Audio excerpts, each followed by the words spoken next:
We find ourselves down near Miami, near South Beach, where the beaches are very plentiful, the sunshine shines bright, and maybe a little bit 80s synth can be heard through the radios. Here tonight, we are live at Homestead-Miami for round 6 of the HTL Cup Series, live on AVN 1. My name, as always, is Kevin Young, and I'm joined in the booth, gratefully, with Kristina Ryan. She'll be operating the cameras and manning all the equipment to give us the best shots. Joe is not here tonight, sadly. He has had a personal issue to deal with, and hopefully we'll be seeing him in the booth next week. But if you are watching right now, Joe, wish you well, and hopefully you can be in the back in the booth joining us next week. But anyway, we do got a lot of action here to cover here at Homestead tonight. Got a little bit of time before the qualifying session begins and we get ready for qualifying.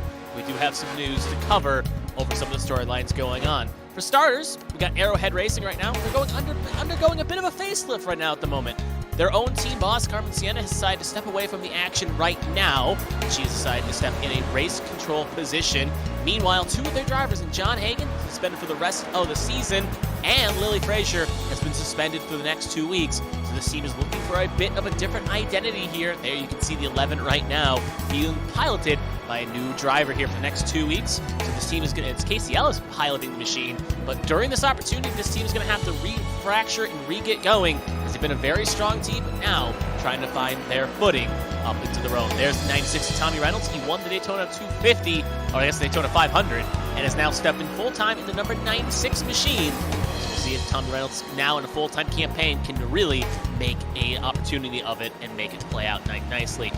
Speaking of, on that point as well, two drivers in the playoffs have been suspended for at least 2 weeks, so this could have a big impact on the playoffs as we speak, as we're still a ways away from getting to that cut line with a lot of strong drivers right now that have gotten wins right now on the naughty list. It could be a situation where it could be an opportunity for the next 2 weeks for cars and drivers to capitalize, get those extra wins or extra points that could maybe help them out with a little bit of a less strong field waiting out. Right on board right now, you can see the tricks of Homestead here with Bobby Flowers now rocking the number 5. Super sub Bobby Flowers, I should note, as he's taken that opportunity to run that super high line out of 3 and 4. And with Homestead being a differing track here with multiple grooves, for like other tracks have one line, here you can run 2 to 3. High line will be a key. Some let's call it the Larson line. Other drivers will flexure on down and go lower. So it's going to be up to these drivers to find the line they're the most comfortable in. They want to set times and make it be the strongest. Worth noting as well, Josh Gaiman, Joshua Sosi, and Chad Waltz are the top 3 right now in the practice session. But Josh Gaiman just had a bit of a connection issue. He has currently dropped his connection, and that's kind of stink for the number of the 33 because he obviously wants to get back in for qualifying to put down a time. But seems to have a very fast 33. It'd be a shame if he could not get back in the cockpit and drive that car to a strong finish. There you can see right now the 50 of Lilacs here. She crossed the line just passing the 81 of Joshua Sosi, as both cars are at the moment just doing competitive practice laps and using this opportunity to really learn the circuit and make it their own. So as you can see here, as the sun is beginning to set as well, this race will transition into a night race. I'm not mistaken. Here's the number 19 as well, completing one of the few laps. This is Connor Morse in a Connor Morse driving right now. Got to make sure I got that name correct. Had to check the pronunciation guide. But Connor Morse right now stepping into the number 19 machine for NFG Motorsports. So we'll see what he can do piloting that machine as a newer driver here tonight.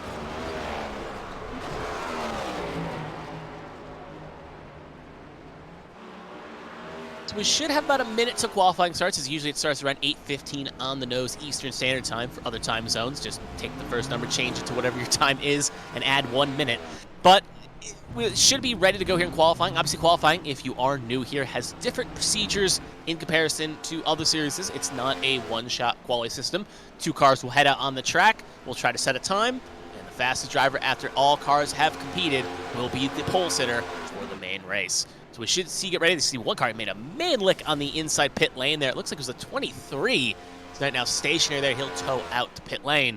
But his qualifying should be getting ready here shortly. Question is, what drivers will be the strongest in qualifying? Maybe we'll see some shocks for a few drivers if they can definitely pull something out of qualifying, get themselves a good front row spot here.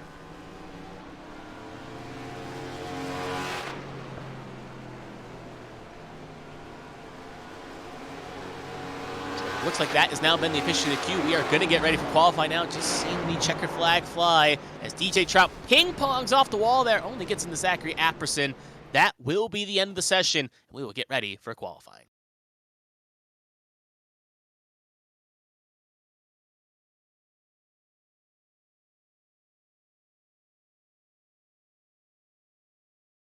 So now we are here, ready for qualifying right here. Quite a different situation these drivers were testing in. Obviously, they were testing in conditions they would be more similar to the race, but qualifying is usually alternate in what it is for the race. It's going to be a very interesting session here at the very least. Very warmer, too. Looking at the track temperatures right now, looks like my dimensions are saying 121 degrees. But if we take a quick look at the weather when we get a second here, it's going to show its teeth as the session plays on here. But as cars begin to queue down here, we'll actually now pull up this weather and take a look at it. It's going to be 80 degrees, 83 degrees Fahrenheit, 1 humidity, and the wind blowing from the southeast, 10, now 11 miles an hour. So it's definitely going to be a track that's going to have some grip issues with it being so warm. These drivers are going to have to prepare for that, as the practice session they were in, or the warm-up I should say, was a lot cooler than the track they are on currently now. But looks like first car getting ready to go here will be probably sent off in a second here is the number 55 machine. They are lined up right now, sitting at the end of pit lane, and then it will be the 57 of Bianca Constantinou filing right behind. So they should be the first two. Actually, looks like there may have been a little bit of a mix-up here. The 21 is now going to slot in for second position here. So as cars get adjusted and get their lineup all ready to go, we are going to get ready for qualifying as the first car takes to the track. It is going to be the 55 machine of Caleb Eichler. They will be the first car to take an attempt here and try to set the time that the rest of the field will have to beat.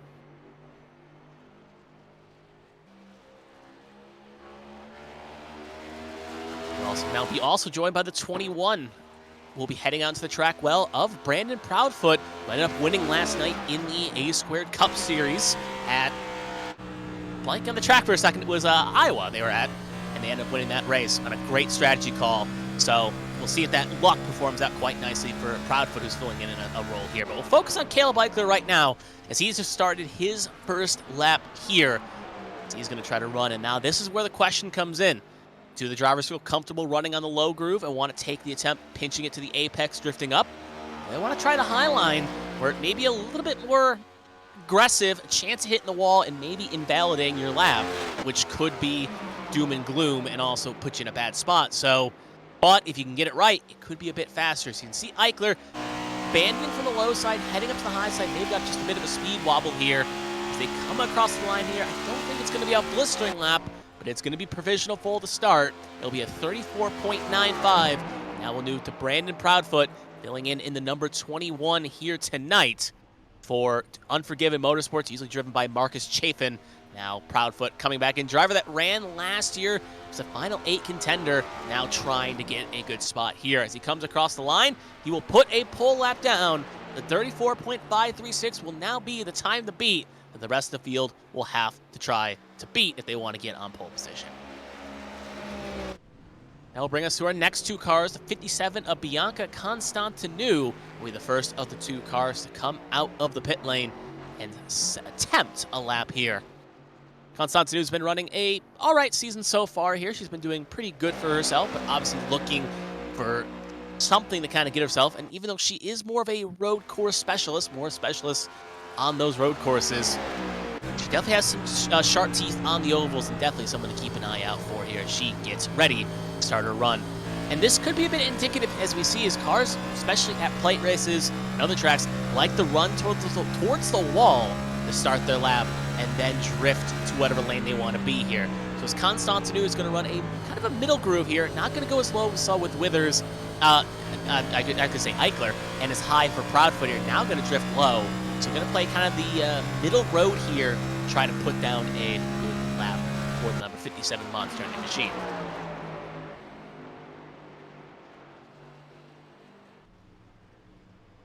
So as Constantinou comes through 3 and 4, we'll see what lap she can put down here.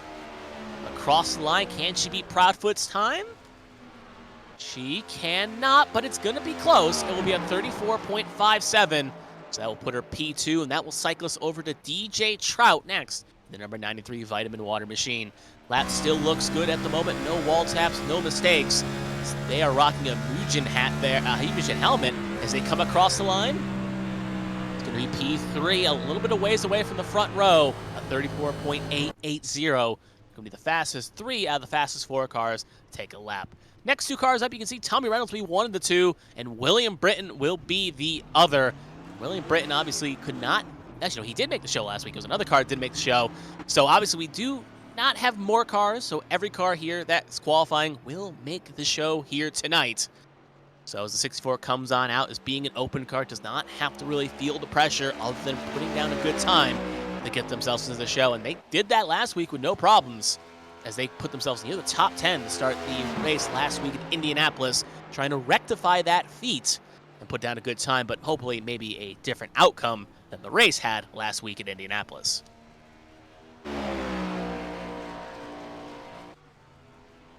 As Britton comes across the line to start the first of 1 lap. Going to run middle to low here. Again, going to pinch a similar line we saw Constantinu pinch, but instead of really drifting low at the end, just going to kind of hug the middle. So we'll see if that is the ideal strat, or maybe you should have drifted a little bit lower to get that better run off. Come through 3 and 4, we'll see if their times can improve.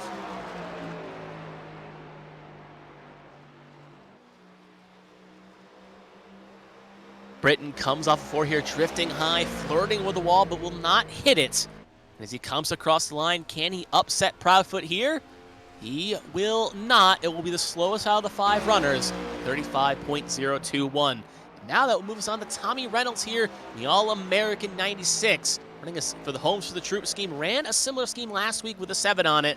Now running with the 96, filling in for Carmen Sienna, possibly on a full-time basis. As the 96 comes across the line here, can they put down the time competitively? They can, but it will not be a front row starting spot. It will be P3 at the moment, a 34.610 for the number 96, putting them right now in the second row, but obviously that can change. Next car up is going to be the 5 of Bobby Blowers. There'll be 1 of 2 cars coming out here, and you can see the Venom-inspired helmet there. Maybe that will give them a little bit extra get up and go here as Blowers comes off 2 to start setting. Coming to the line to start one of his 1 flying laps here. As it looks like he's just had a bit of a D-seat here. We saw him have some connection issues throughout week in and week out, and going very low there to try to get some extra warm-up in that car, but still blinking heavily here. And looks like he's even clipping the wall a bit on his warm-up entry here. Not going to impede the lap. Lap will still count as long as he doesn't hit the wall on his flying lap. Definitely trying some alternating strategies here to try to get a run. Other car on the track at the moment besides Bobby Blowers is going to be the 18 of Shad Swatsworth, as it will be the other car to put down a time, as Arrowhead really is not having the best of time here after last week, getting a lot of cars firing off early in the qualifying session.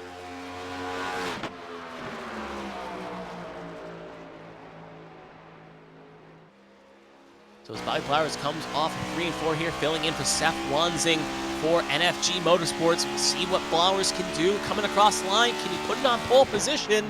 He can. P1 for the number 5. And that will put him firmly on P1 with a 34.410.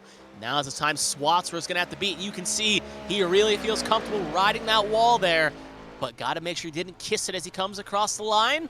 Lap will count, but it's a slow one, a 35.470. Going to be the slowest of the 8 cars. Well, over a second adrift to the next car, the P1 car. Next up, it's going to be Josh Gaiman. He'll be 1 of 2 cars, and the other will be Kevin Gibney Jr. now coming out in this succession here. Obviously, Gaiman was the fastest in the practice session that just happened, so that could be indicative to see if that 33 can maybe run for a pole position lap here.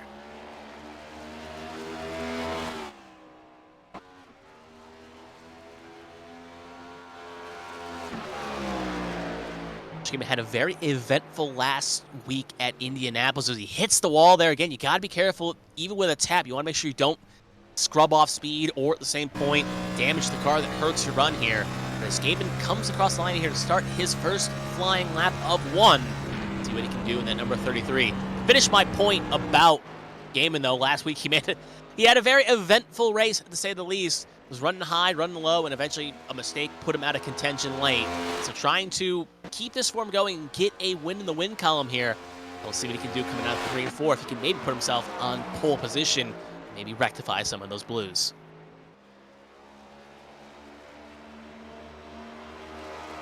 Drifts off the 4 here. Car gets a little loose. He has to kick it to save it. That is going to cost him a little bit of time. But as he comes across the line, it's going to be a P. Actually, it looks like P5. It will be a P5 run for the 33 car. Going to put him right now in row number 3. And now we're going to move to Kevin Gibney, who's not good at Topgolf, is the fun fact of the day for the number 1 machine. And as he comes across the line, it's going to be a 35.015.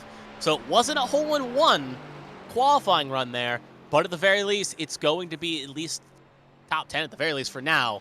We'll see how he can hold out here if that time will stay towards the front here. Moves on nicely to the next 2 cars. Richard Odie will be the one of the 2 machines to take an attempt here.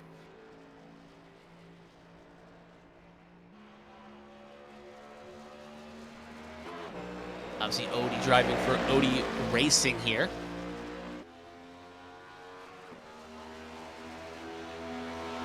Been a staple here for most of the Truck and the Cup Series here. Still has yet to find a victory in the Cup Series, but does have a National Series win, so definitely things can change. And Odie's definitely a driver that's willing to take those changes, and we'll see that happen tonight as Odie starts his flying lap here. We'll see what he can do heading off into 1. Oh, as he goes wide up, and he's going to hit the wall there, and that is going to most likely be an invalidation for the 78 machine. We'll see if that counts or not, but he basically missed corner 1 there. It kicked up the road, and it ended up going just a bit too high. He ends up scraping up. So we're going to keep it on Odie just to see if the time counts here. Now we'll switch to Flores, and we're going to switch to Flores. So Elias Flores being the other car here to take an attempt. I was driving for Ascent Racing here. There was another driver that was in a very up-and-down day at Indianapolis looking to try to rectify the ship. We'll see what they can do. To confirm, Odie's time did not count. It officially did not count, so his time will be the first driver not to set a time, and he'll be P last, unless other drivers make a mistake. But look at that 99 kick out there. Loose, similar to what happened to Josh Gaiman. And as he comes across the line, it's going to be a bit slow because of that. It's going to be a 35.127, putting him firmly P10 at the moment. So that kick out, similar to what we saw with Gaiman and a few others like Swatsworth, really killed the speed and really is going to put them in a hole early. Next up is going to be the 19 here. They're going to come out on the track right now. It's going to be Connor Morse. See Connor Morse in believe in a fill and roll, if I'm not mistaken, for NFG. Comes out, he'll be also joined by the 22 of Gary Donaldson as well.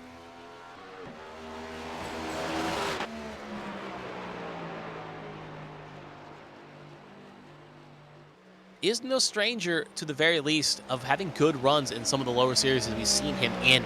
So we'll see what he can do here. Maybe he can put that number 19, because Bobby Blowers, when he was driving that car in a sub-roll, was willing that machine up to good qualifying runs. We know that car can get towards the front. If Morse can keep that kind of pressure and get that car pointed in the right direction, head towards the front here in this Fastenal-inspired paint scheme.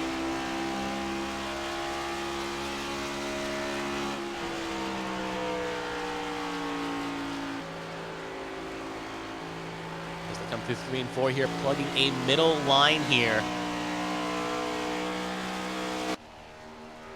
Comes off of 4 here, possibly the youngest driver in HTL, comes across the line.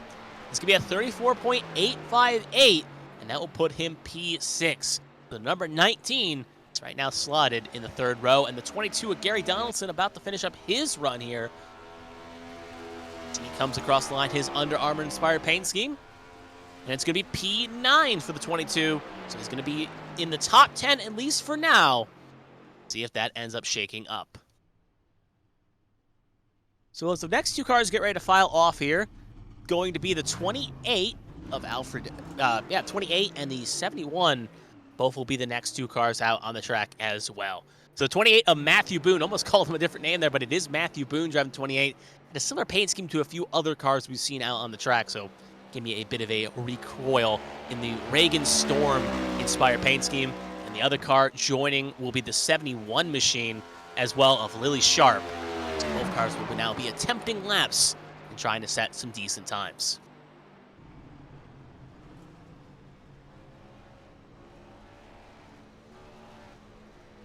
So you can see the 28 get way loose off of 4 here. It's going to have to get it geared up here and get ready to go, as this is his one and only attempt. Again, the penalties of having only one attempt is usually other series give you 2 laps and a 1-shot. Now you only get 1 attempt. If you make a mistake like that, it can easily put yourself behind the wall if you're not careful. So it looks like 28 has salvaged at least a little bit here. Boone is going to have to be flawless with 3 and 4 if he wants a good attempt at putting that car somewhere towards the front. And it kicks out again out of 4 here. It is really slippery for that 28. As it comes across the line, it will still be good enough for P8, though. So even though it seemed like he was wrestling that thing, it will still be a P8 run for him. And now we'll pedal on to Lily Pelletier-Sharp up next. As Pelletier-Sharp going to come off of 4 here. It was the front row starter for the Daytona 500 early in the year. After that, though, has not been the best in qualifying. As she comes across the line, it's going to be, well, a good lap, so she'll make me eat my words there. P5 at the moment with a 34.639, putting herself in the first 3 rows comfortably. But again, times can change and other drivers go. Still a good lap. That will move on now nicely to Alfred Denny. We won the 2 cars to go. And the other one will be one of the pizza and wings machines. Question is, will it be 17? So I think it is Zachary Meredith going to be the next car here. So it's going to be the 29 of Alfred Denny and the 17 of Zachary Meredith being the next 2 cars on track. Obviously, Alfred Denny running that good wrench Kevin Harvick inspired paint scheme. See what he can do with it.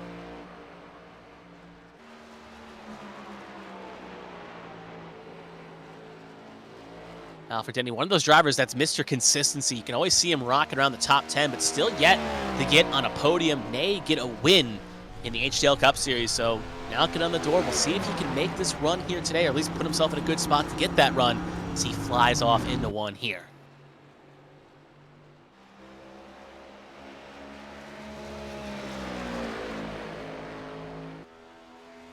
And for the most part, looking relatively stable there. Comes to the backstretch, but it seems like corner 4 is going to be the tricky spot here, depending on how the car kicks out here. So as Denny rides in here, we'll keep an eye on that steering wheel. Right now, pointed to the left, trying to catch it a little bit there, but luckily keeps it relatively straight as he comes across the line.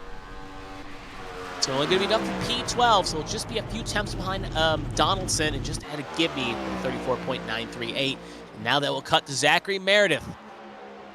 Knocking on the door last week of getting a win in Indianapolis, just came short, but now looking to try to keep that momentum rolling for the Season 3 champion. Trying to make something happen here as he comes off of 4. 17 crosses the line. It's going to be a 34.717. Actually, it looks like I did not. P6. It will be P6. Took a second update there, but it's going to be P6. We'll put him in the first 3 rows, bump Gaiman outside into P7. Now we'll cut us to the rookie, DeMonte Dotson. Be 1 of 2 cars here to take a lap here. Dotson, the rookie, has been doing so far an all right job, at the very least, of getting their sea legs, understanding how the car works, and really putting up some performances here. Definitely something to keep an eye on as the season progresses to get further and further up the field. But 31 doing a good job at the moment. The other car will be the 25 machine of Blake Henderson for Tombstone. So Deadman going to be the other car on the track at the moment. But we'll focus on DeMonte Dotson first, as they were the first one to come out of the pit lane, as they will come across the line to start their one and only lap in that number 31 American Airlines machine.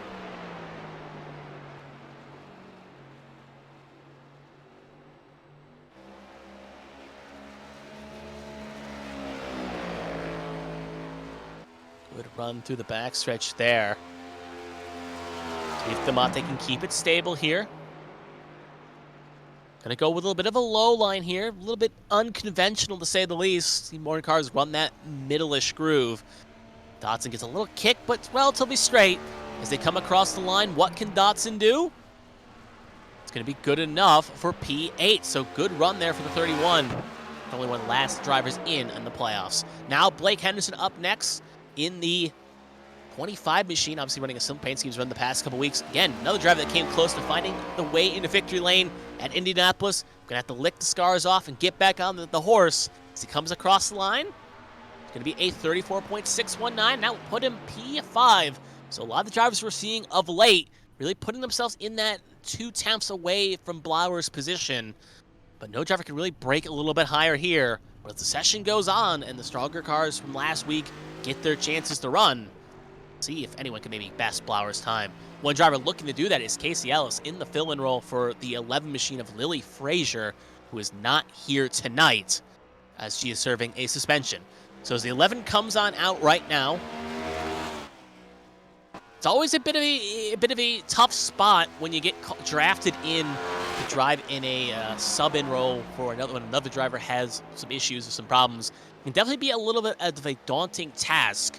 But I definitely feel like Casey Ellis, definitely a driver that's used to that kind of situation, is not going to be complaining about this.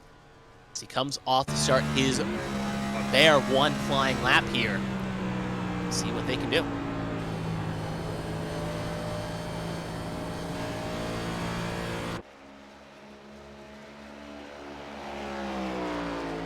Because they come off the corner here. Looking good right now at the very least. We'll see what line they choose to go through here.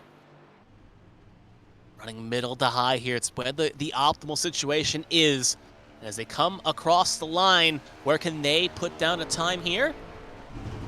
Going to be a 35.123, and that's going to be P18. Ties with Elias Flores, but when you get down to the nanoseconds, Elias gets the position. Now moving on to Austin Mongold, number 91, Dr. Pepperman. He's going to come off a 4 here. Where can he slot his number 91 machine? P20, so not too far away from the previous car on the surface, number 11. And that is going to be P20 for Mongold. Second slowest of the cars, well, third slowest if we count Odie, did not set a time. Put down a point. Zachary Apperson going to be up next here. Apperson will end up escaping the pit lane here, and he will be ready to take his line and will be flanked by the 2 of Josh Arnold. He hits the track relatively soon.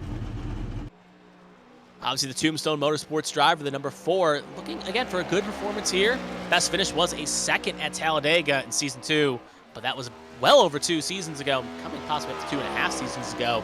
So easily looking to try to get that form back here. It's been a stable driver for Tombstone. Is looking to repave that, but right away clips the wall there. Luckily, no invalidation on the warm-up lap. So this lap will still be all clean and green, but definitely a little scrape could hurt the performance as they take their line and head off into 1.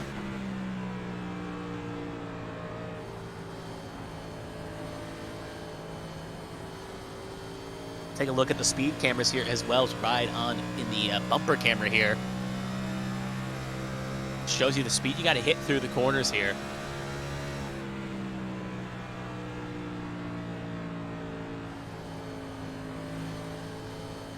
130, 140. He's got to lift a little bit to get this car in the corner as it comes off of 4 again, getting a little loose here, still fighting it. Has not hit anything, so the lap should still count as they spin across the line. It's going to be a 36.466, and that will be P22, which is definitely understandable when you're kicking around the track. Will quickly tow not to impede Josh Arnold here as Arnold comes off of 4 here.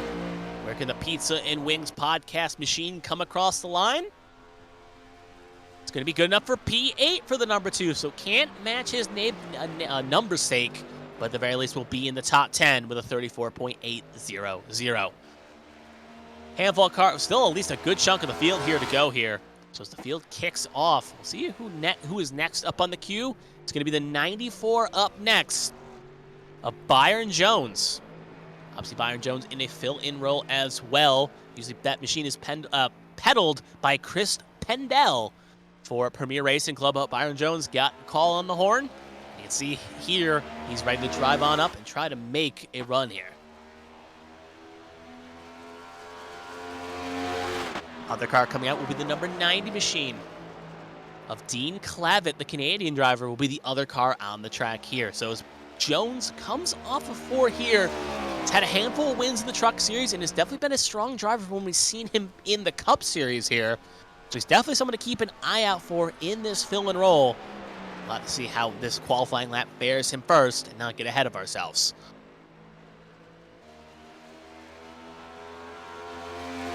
1-2 was pretty smooth there, not going too far to the wall here. Now going to come up to the top section.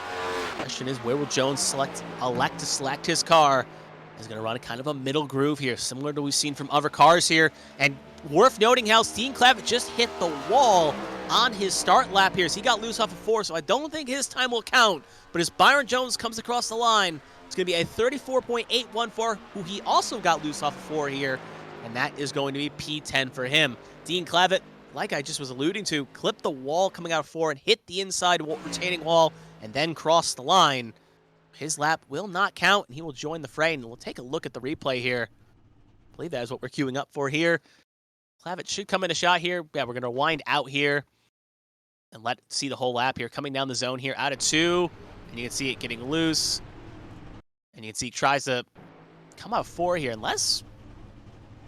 saw him hit the wall, but maybe I was mistaken. Anyway, car kicks out here, gets loose, trying to save it, still trying to save it, now trying to get on the brakes to stop the lap here.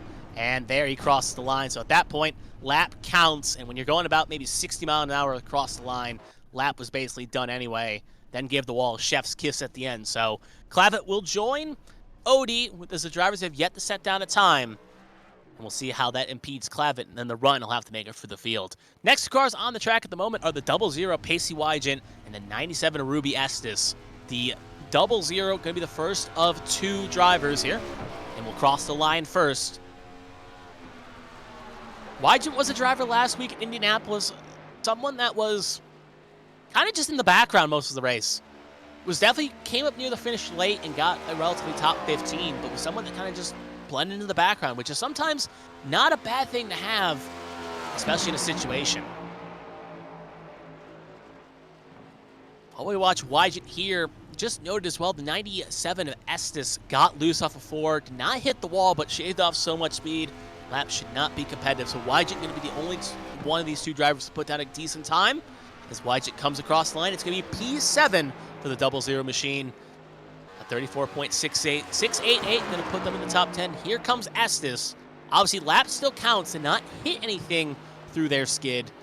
But the problem is they came so aggressive off of 4 here that this lap is basically going to be just get it as close to the front as you can here. As they come across the line, it's going to be a 35.521, and that's going to be P25. So not the slowest.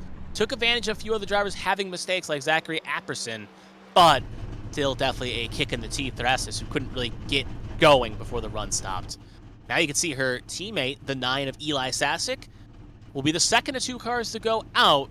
As the first car, the Henderson Graphics machine, the 12 of Dustin Hall will be the other car here to go. Actually, it won't be Dustin Hall. Dustin Hall will be the second car to go. Eli Sasek will be in the next group. The car currently on track is the 23 machine of Tommy Withers.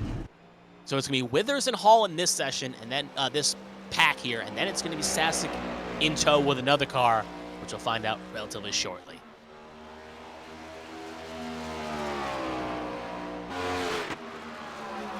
We see here Tommy Withers ditch the McDonald's scheme we usually see him in, driving a Nitro scheme here. Not 100% what that is, but at the very least, though, rocking new colors, yellow and black machine here with a little kangaroo on it, which is definitely a pretty sight to see here. So a very pretty scheme. We'll see if the new colors visualize the 23, but not going to really do it well when you clip the wall there and scrape the machine. So Withers is not going to put down a time here, and he will join Odie and Clavitt as drivers that cannot put down times in qualifying. And that will pivot us to Dustin Hall here.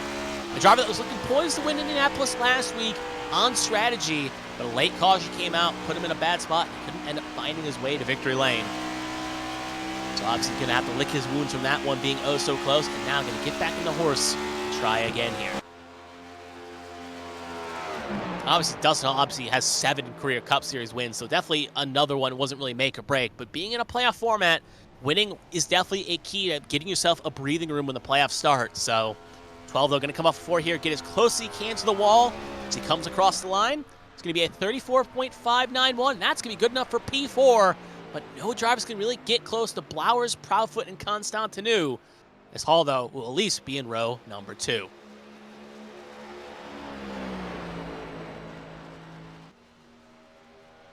That'll move us on nicely to the next two cars here. The first of the two will be the 9 of Eli Sasek.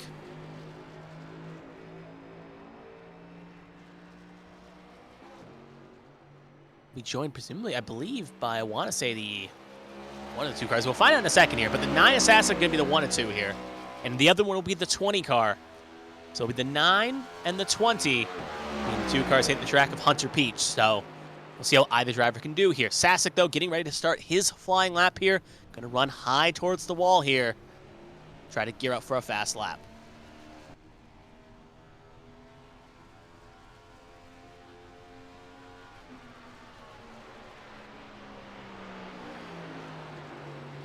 Sasek electing to go low through the apex here, not go with a middle lane choice here. Then drift up. Looks like that worked for Josh Arnold. So definitely something that could play out here in his favor. Down the backstretch right now. Obviously a green sector as he's one of the only laps here, but is at least trending in the right direction. Up towards at least some of the drivers to set their fastest laps. So we'll see what his second run can bring.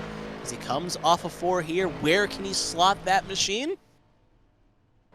It's going to be only good enough for P18, so at the end of the day, not the greatest run for the 9, but definitely a driver that's a workhorse during the race. Now that will cut us to Hunter Peach. See what the 20 can do here. If he can put himself up towards the front. As he comes off of 4 here and crosses the line, where will he slot that 20? Ooh, it's a good run. It's going to be P6. We'll put him in row number 3, position 6. So definitely in towards the front here with a shout to make some damage early on. He's definitely be happy with that. Now up is the 44 of not John Hagan as he has been suspended. It's going to be the 44 of Jeremy Braille as he was in his own privateer entry for B-Tron. Got the call on the horn from our own Carmen Sienna and is now filling in the 44 machine.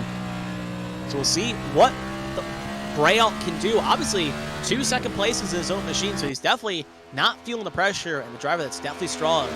Currently P10 in the point standing, so maybe now with his assistance with Arrowhead, can definitely put himself in a spot to point in the right direction. So as he gets ready, coming off of 4, he'll also be flanked by Joshua Sosi, who's currently on the backstretch. As they start both their laps, the 44 will come, and we'll see what he can do, what time he can put down.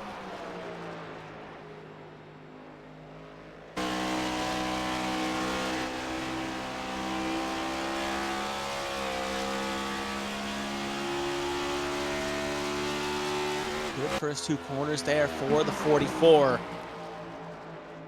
Trying to get an all right direction here, but obviously maybe looking for a little bit better through Sector 1. Sector 2 is going to be the telling time here. As he comes off of 4 here, car looks relatively planted, even though it did look like he had to lift a little bit. As he comes across the line, it's going to be a 34.88, and it's going to be good enough for P17. So similarly identical lap to Sasek, and looks like Sosi has had a mess of things on the backstretch there. Had to guess he kicked it off of 2, and we'll take a look exactly what happened. Coming off of 1-2 here on his flying lap. The Hello Kitty machine just kicked and kicked out wide. At that point, lap is done, so he just takes the hard right into the wall as he just knows the lap was done. So he will tow back to pit lane. He will join the others that have yet cannot set times due to invalidations. And that will now set us up to the 3 of Caitlin Height. Last week's race winner at the Brickyard. You know, she maybe earned a little ire of the fans doing a burnout over the virtual yard of bricks. But we'll see what she can do here. What quells the blues of a rough start to the season? Winning. And now that she's kind of got that momentum, we'll see if she can maybe try to go back-to-back, which no driver has done yet this season. So we'll see if she can be the illustrious first for last year's regular season champion.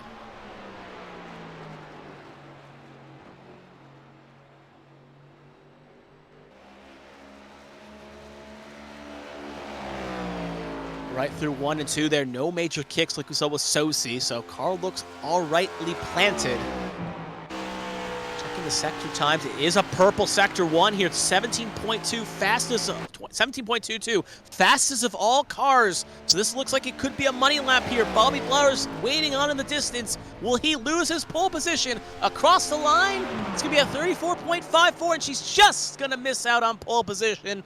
She'll be on the front row, but she is going to be just missing out on Bobby Blowers, who will take pole position with his 34.40. So Blowers, Height, Proudfort, Constantu, and Hall, your top 5, and that will do it for qualifying as we get ready to advance on forward and get ready for the warm-up before the drivers get ready for 145 laps around Miami.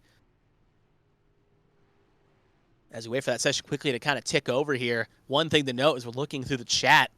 Grip is an issue here, and we'll see how that plagues these drivers. But as now we are ready to advance the next session, and we get ready. We'll see you on the other side as we get ready for warm-up here for the HTL Cup Series at Homestead.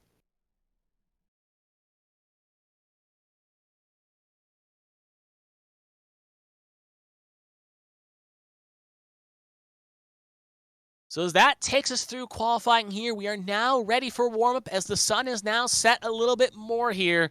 It almost feels like those 2010 Homestead races before they kind of shifted the clock and made it a 4:30 start time, so the sun would be fully set by race finish. Cars filing out here. Tommy Reynolds is going to be the first of the cars to make it out of pit lane, followed by Wygant, and I believe the other one is Gibney.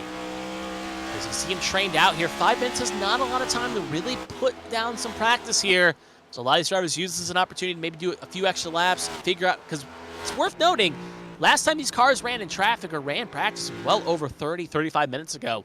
So this is a good chance to remember what the car does in trains and know how it works in pack, and then kind of get back and maybe practice pit road entry and exit. Because pit lane is not the most trickiest to enter into, but definitely if you see green flag pit stops, and more importantly, considering that the final stage has yet not produced a yellow flag in it, it could be worth practicing pit lane entries. You may need it, especially in that final stage when the tank runs dry, and not to lose too much time, nor get busted for speeding.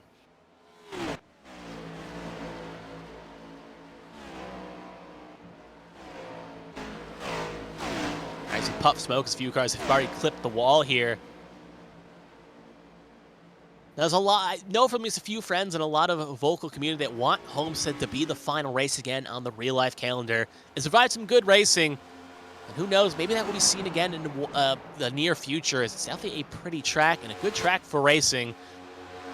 Definitely would not be opposed to seeing that. Nay, even seeing Champ Car machinery come back again, as we see Kristina Ryan showing us all the sights and sounds of Homestead. As you can see the camera get blown on by the speed of the virtual machines. Here's an aerial shot to show you what Homestead looks like.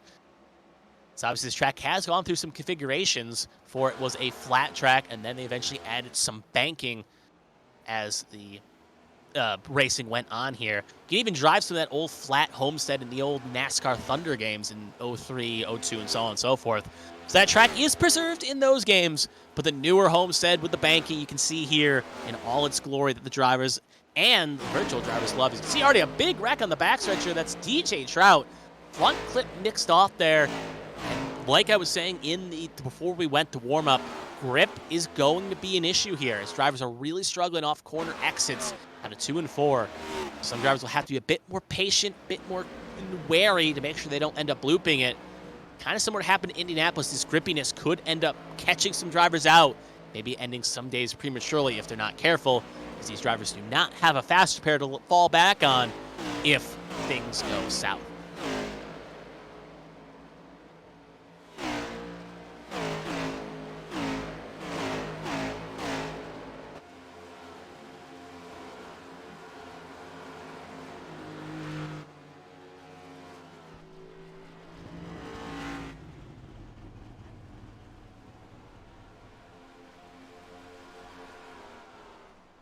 We got a nice little zip by the pit lane here. Again, the magical ability to just quickly tow back to the pit lane and fix the car. 1 minute, that front end clip was torn off DJ Trout's machine. Now all nice and fixed up. Looking pretty in that vitamin water machine with the cherry flavoring. But pit road, not a very crowded place at the very least, because most of the cars on track here with still about a minute and some change to go here.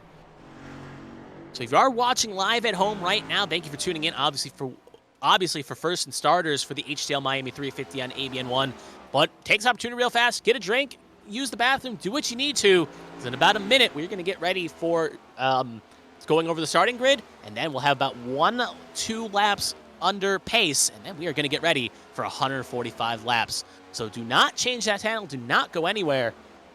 This race is going to be more in pure excitement as we take a few more sights and sounds around Homestead before we get ready for the main race.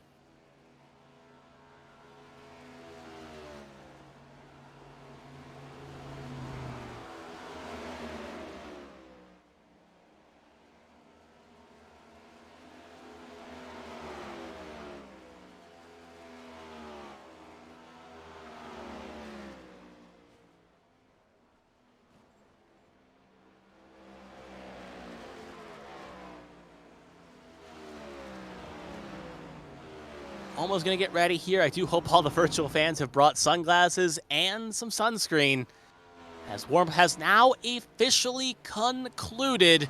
This is going to be Peach, Reynolds, Swadsworth, the fastest in warm-up. Obviously, a few of those drivers qualified towards front. We'll see if they can take what they learned and use it in the race. Warm-up has concluded. We are going to get ready for the main race, so do not go anywhere. We'll see you on the other side.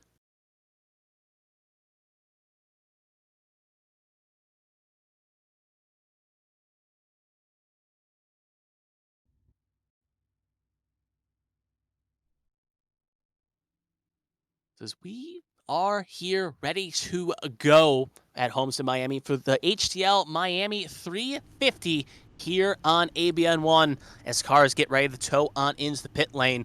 See again the calm for the storm, nerves getting ready as these drivers get situated. Obviously it's going to be Blowers on the front row, and we'll take a look to see who everyone else qualified.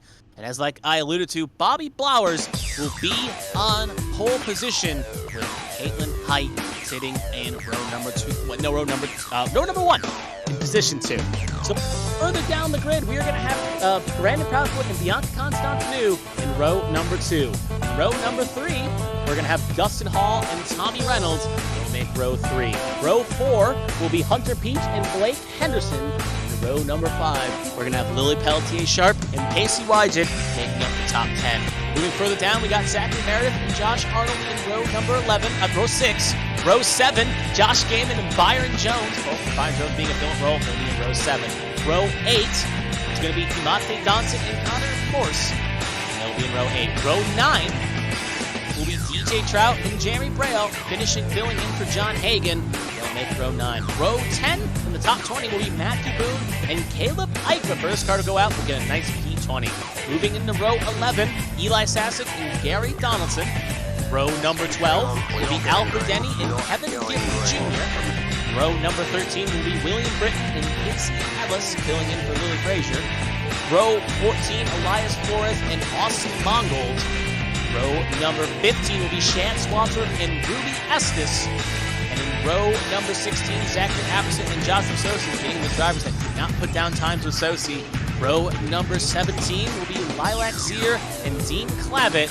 And in row number 18, Richard Odie and Tommy Withers. And then last but not least, in row 19 will be Kate Callie Height and Selena Thompson. They will be the 19 rows, and yep, no one in row 20. Had my math right there. And that will be the 19 rows, taking us to finish positions with position 38. As we will see the drivers get ready, getting one extra lap of pacing. We are going to get ready for the main race. So we'll take a look at the pit stops in the window here. It's going to be 3 stages. Set brakes at lap 40 and lap 90. 7 sets of tires available with laps 36, 39 laps of fuel under green and a 12-gallon fuel cell. 50-mile-an-hour pit lane speed. So obviously, drivers have to save maybe just a tiny bit if it goes green in stage 1, and if stage 2 goes green the whole way, they'll have to pit at least once. And obviously, the final stage, like I said during qualifying, no caution has ever happened in the final stage of a Homestead-Miami race. So definitely you'll have to know how to save up a little bit of fuel and make those runs work. We'll follow Barney, the pace car driver here. It's not Barney. Barney's the flagman, as we'll see it through his shot. And now we'll take a quick drone camera shot through the top half of the positions here. They get ready for the calm before the storm, 145 laps. One more quick check of the weather. It's going to be 8 degrees Fahrenheit, a humidity of 1, and the wind coming from the southeast at 9 miles an hour. A clear night here, a clear kind of twilight, about to be night when we get done. Quick prediction I'll throw out before we see a race winner here today. If I had to throw out quick 3 names, I'll say Caitlin Height, she won last week. We'll go Brandon Proudfoot, won last night, HTL Cup Series. And let's go Pacey Wygett. He won so far this season. Could definitely see him getting a second win here. Pace car is going to get ready and pull on off. And we are going to get ready for 145 laps. green flag is out, and we are underway for the HTL Miami 350.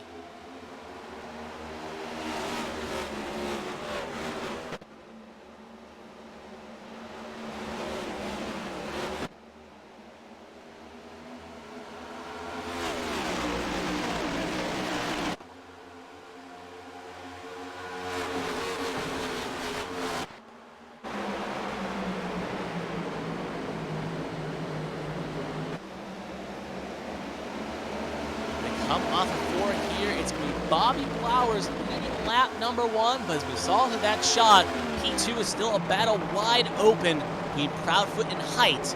You can see Hall and Constantinu, even Tommy Reynolds ready to crash the fray, but Bobby Flowers just had a bit of a lag spike there. Luckily gets it back going, but if he gets in the pack, that definitely could be something that may send him towards the back. So we'll have to be careful. Hope his connection stabilizes. Right now, he leads the way. And they're 3 wide, by the way, between Reynolds, Hall, and Constantinu. Hall not willing to take any prisoners here. He wants to go to the front and go to the front quickly, and he will make that move work on Constantinu, and will make it a 2-for-1 special as he will clear that. Here is William Britton. Worth noting, he started from the pit lane. Had to take a P20-25 qualifying spot. Decided to ensure, just in case there was chaos, as we saw him through the previous weeks, even last week, where he ended up getting in contact with Josh Gaiman. So playing it safe and sorry, doesn't want to risk getting any accidents here early on, and wants to make himself a contender later on in the race.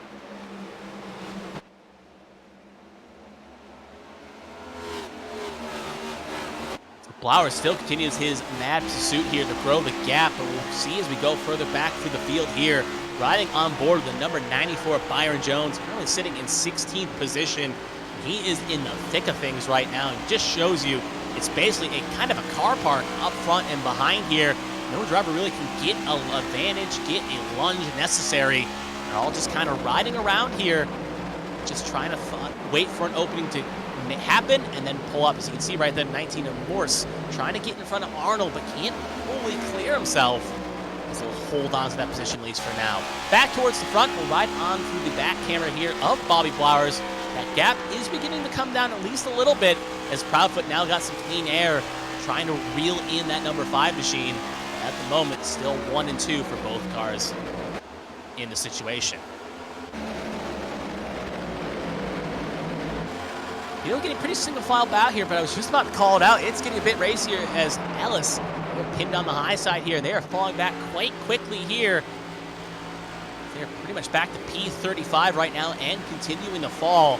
Whether this is by design or by action, we'll have to wait and see. But Ellis going to fall back 35th, now 36. Gets passed by their Ghost Energy teammate there in only sponsorship only. It's now even Odie will try to get around as well. Speaking of that over Ghost Energy machine, here's Zachary Apperson. Started towards the back with a poor qualifying run. Already up, well, not actually up any spots. He's down 3, and just trying to get back to where he started from.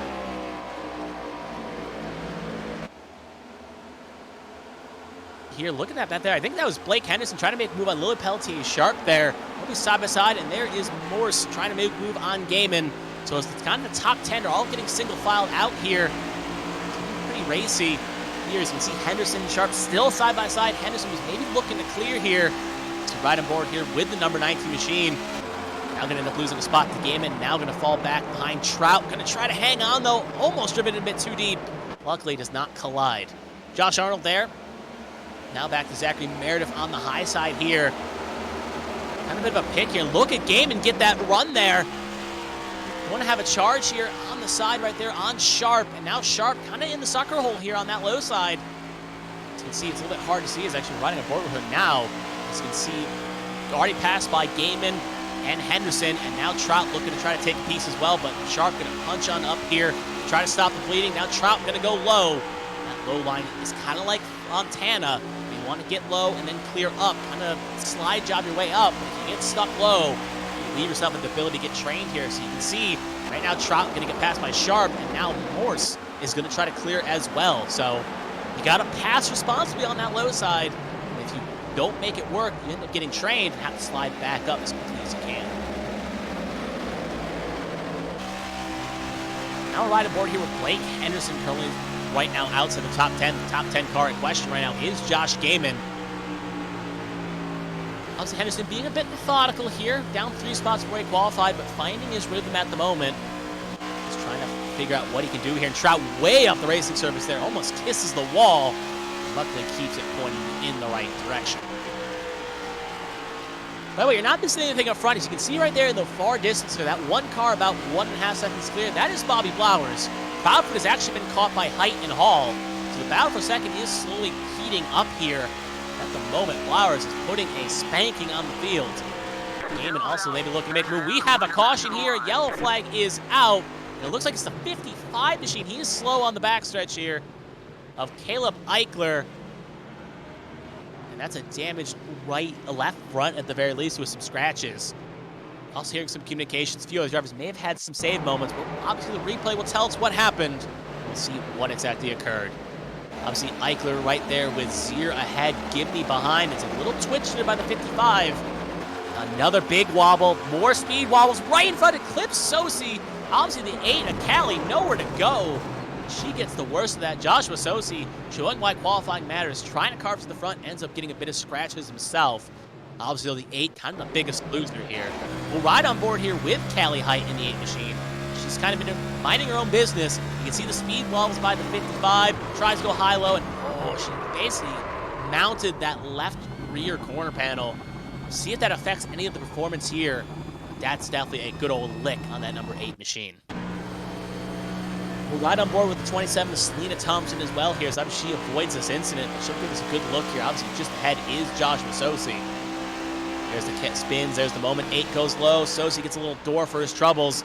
27 smooths on through here. Move as you like it without trying to avoid the incident. Looks like we'll get one more replay as well.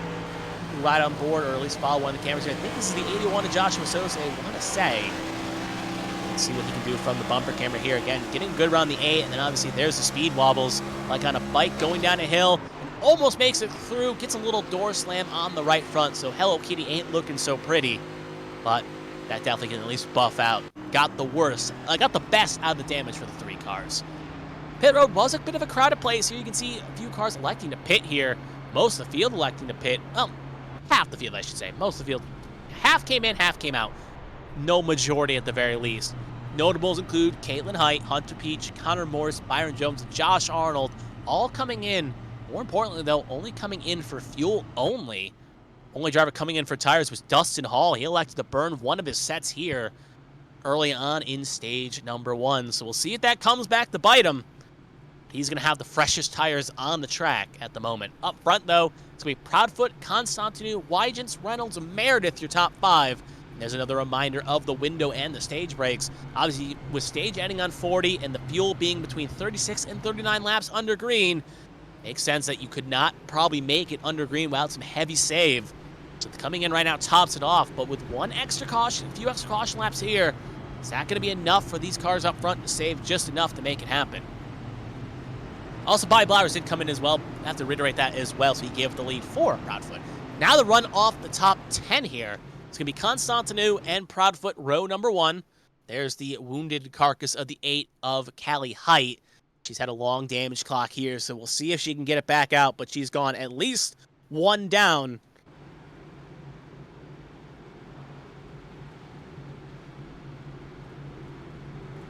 So anyway, it's going to be Constantinu, Proudfoot, row 1. Wygent, Reynolds, row 2. Meredith, Gaiman, row 3. Henderson, Sharp, row 4. Trout, Rail, your first 5 rows. One last thing to note on the caution as well. Control has deemed that an incident on the 55. So the 55 does come back out and gets another incident. They could feel more wrath of penalty. Speaking of the 55, there they are on the pit lane with a long clock of damage along with the 8s. Pace car going to take the lonesome trip down pit lane. And it's going to be on Proudfoot's control here. Green flag is out, and away we go.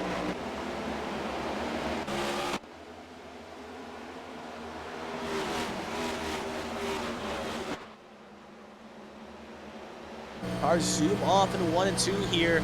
Let's see, we cut back to 3 at Caitlin Height here, riding a little bit further back here. Obviously using that fuel when they stop. Flowers with a bit of a desync there. We saw that happening up front.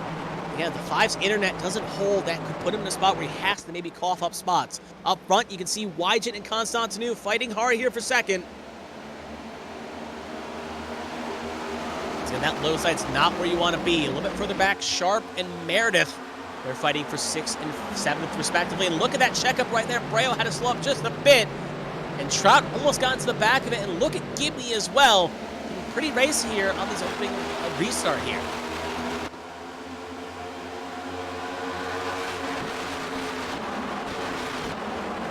Trying to kind of keep a note on right now is Dustin Hall. Remember, he's one of the only cars on this track that took 4 tires under that last pit stop. So we'll see if he can maybe cut his way through this pack here quickly. Right up to P22nd at the moment. But you can see the gaggle of cars ahead of him that awaits. So this is kind of a good kind of reprieve to know, especially if we get a late race. Caution, if tires are all be all and end all. Here's Josh Sosi, a little bit of damage. It's buffed out. Only car not going to still be on pit lane or behind the wall from the first caution. Right now, it's still looking at least a little bit planted as he's trying to make a move on Kevin Gibney here, as they are way behind here, currently sitting in P28 and 29 respectively. Just trying to get forward as fast as they can. Back towards the front, Wygen ended up getting around Constantinu, so Constantinu dropped her down to 3rd. Josh Gaiman looking to answer back here, but Proudfoot taking the clean air and running. He's well over half a second clear of the 00, currently sitting in 2nd. If you look at that, you can see the sun. It's going to play a bit of a factor here in certain situations. Definitely hurt the visibility, especially if you're side by side heading off into corners.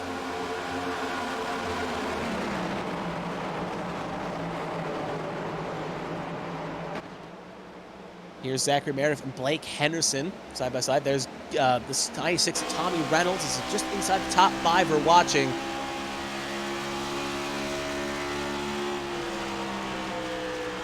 Henderson's going to go low here. When you don't have pressure from behind, though, you can elect to pick the lane you want to choose. You got to be wary when, especially in a battle, so drift back up here to try to cover off the run this everyone gets.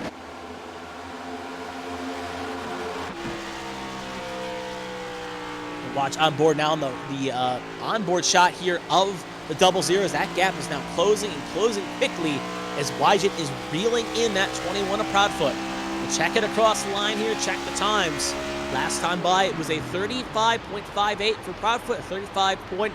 Oh, he is saving a bit, so Proudfoot trying to save a little bit of fuel here. So that's why the times are not indicative, as both trying to save to hit the number he needs to get, because when we saw the fuel range, it was 36 to 39. We're trying to coast the engine, and we'll see it here through 3 and 4. We'll be silent here for a second just to listen. You can see as we also circle the rev limit there, lifts off more than he probably needs to just to make sure he gets that number. So Proudfoot not coming back in. When you have a gap, you can work with it. But that time by, it was a 34.18 for Proudfoot, 33.98 for Wygen. So you can see the saving is definitely backing up the field. And hey, it's helping the cars that came in under the previous caution, as they can get bunched up and really able to capitalize. But at the same point, if one of these drivers elects to break toe and break bread, it could put them in a bad spot here. Gaiman's looking to try to do that in tow, trying to make a move around Wygen here. Gonna get on the apex of the cyberpunk-inspired design there. So they'll be side by side off of 4. Gaiman wants the lead, and Gaiman wants to take it. He ain't saving no fuel, as he's looking to try to take the lead out of 1.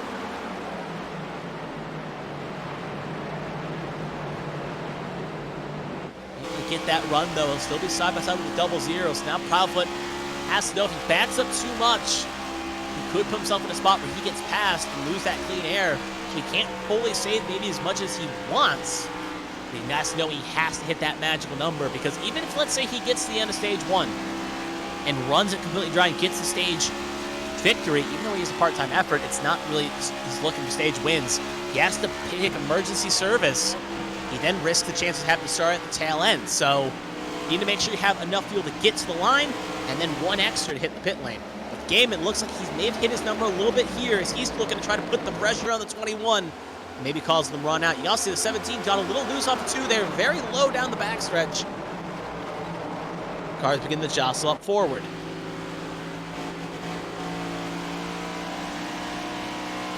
They're going to get clear here, possibly of 33. Going to just jump up here and take 2nd position back to put the 00 up to 2nd. Now Constantinu wants a bit of this party here, and she's looking to make a move on Gaiman.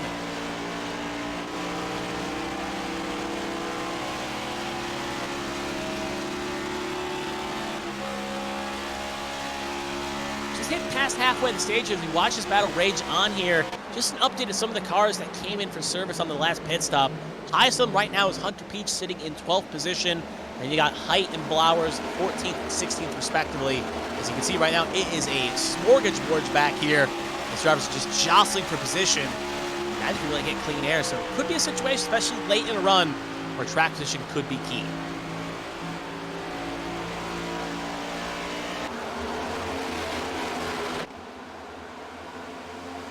Anderson looking to maybe make a move there on Swatsworth. You can see him on the low side there.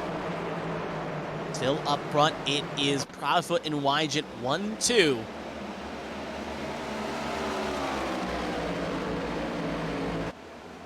Wygent's already got a couple stage wins this season. Look at that little wall tap. I think that's Constantino just brushed the wall just a bit. It does not affect the machine all that much. Callie Height has just left the pit lane, by the way, so her race will continue. But she's definitely got a mad wounded agent here now escaping the pit lane. She's going to be multiple laps down. So she's just looking for more chaos here, but at least they got a front end clip back on that machine. And she won't get last place points billing. So now just kind of try to stay out of the way here. Not really try to come up and really wreck anyone. Just find her footing. Back to second place car, Pacey Wygent. Now maybe just kind of mutual truce with a 21 and Blake Proudfoot here. Just stay behind. Don't really run the throttle here. Don't risk it. And we'll both get to the end of the stage quite handsomely. But actually, speaking of that, Wygent looking to make a move here. Is going to be on the corner panel, the 21. Will he elect to send it here? Does he want the lead that bad?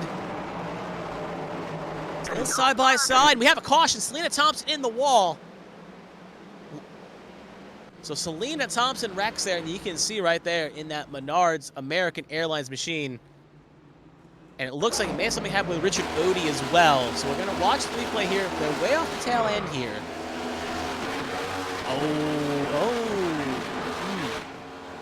Interesting.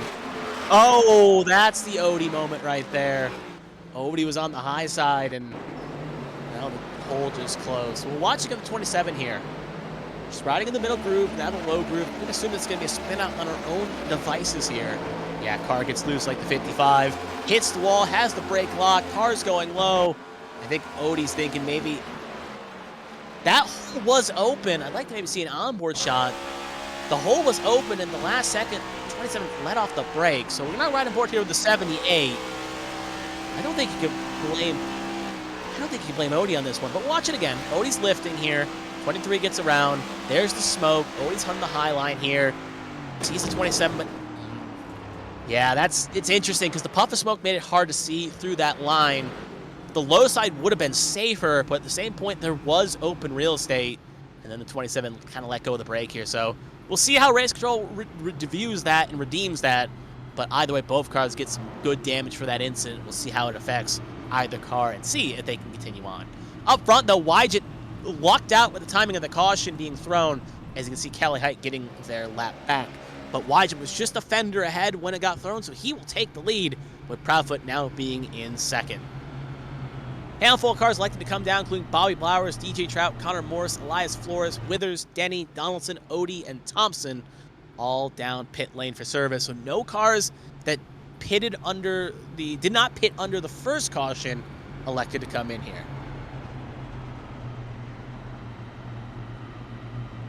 So and now with this extra caution, it's definitely helped them out quite nicely to save the fuel they need to save.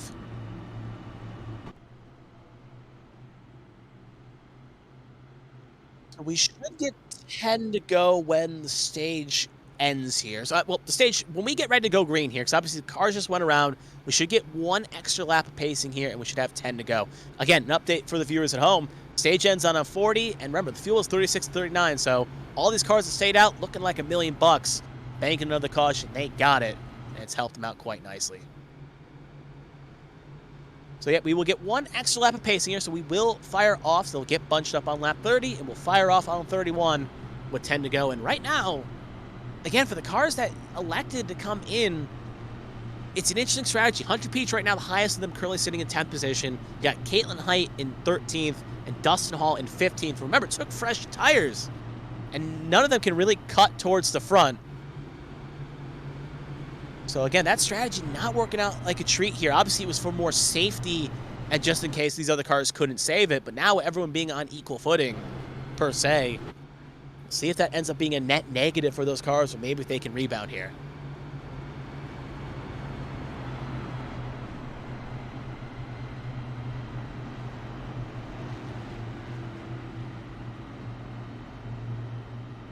So we should get the one to go this time by. Hearing from the race control pipeline here that no incident could really beat the team here. Stewards will have to look at the end of this race. So right now, no penalties will be handed out. No EOLs, no penalties. So all cars will, if they can continue, will fire off where they need to. But considering right now, it's still a long damage clock for both Odie and Thompson, as they now will actually go another lap down here. It's highly unlikely either they will be able to pile out here. So we'll take a look at a track fact here while we got this time. Homestead hosted the real-life NASCAR Championship finale until 2019, and this very Sienna iRacing Homestead was the home of the first eNASCAR Pro Invitational in 2020. So a little fun fact there, and obviously when the disease happened to happen in 2020, it caused the effects to have the first race here, which in the E-race, and actually would have been the real-life race on the calendar, that would have happened at Homestead, but obviously things change and people evolve. One other quick track fact as well. One of my good friends here ended up qualifying for a NASCAR Heat Invitational here after showing up to the track to attend as a viewer. Raced one of those like last chance qualifiers in, got into the main race, but couldn't end up winning the grand prize. But still put a great performance on NASCAR, the NASCAR Heat games. So anyway, though, we got the one to go. It's going to be Wygant Proudfoot row 1, Gaiman Swatsworth row 2, Henderson Constantinu row 3, Meredith Reynolds row 4, Sharp Peach your first 5 rows here. It's going to be on Wygant's control. When we go, we'll have a green flag with 10 to go. We'll see if any of the cars that stayed out can maybe keep that position, or maybe the cars that pitted, like Hunter Peach, can reel the way to the front. Pace car pulled on off. Green flag is out, and away we go.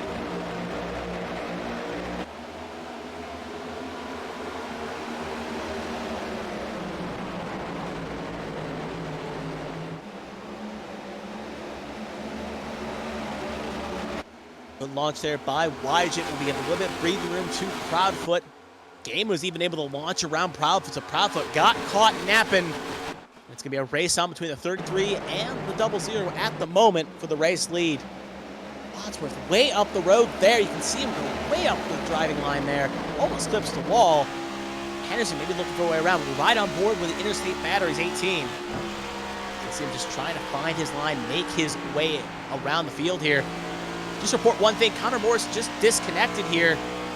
It's very odd as he was running running completely fine here, so he'll be behind the wall and he will join the retirement room along with Caleb Eichler. At the very least, we'll state right now the 18 currently sitting in P4 and really flirting with that wall. And I think Henderson actually hit the wall there, which you want to do around here. That should be worth noting. Obviously, you don't want to hit it too hard, but that is kind of the risk of being on the high side, just kissing it a little bit of like hitting it with your rear corner panel, kissing it, and then getting off it. It can be a fast line around here. But obviously, if you get stuck on the wall, that's when you lose a lot of time. You could really be in a spot. Battle for the lead here. Gaiman making a move on Wygant as we also see a little bit of a shaved corner situation there. Gaiman looking to try to do the old slide job. Proudfoot looking to try to whip it around the high side here. As they come off a fork, Gaiman will be clear. We'll see if Wygant can do the old switcheroo here, heading off in the 1.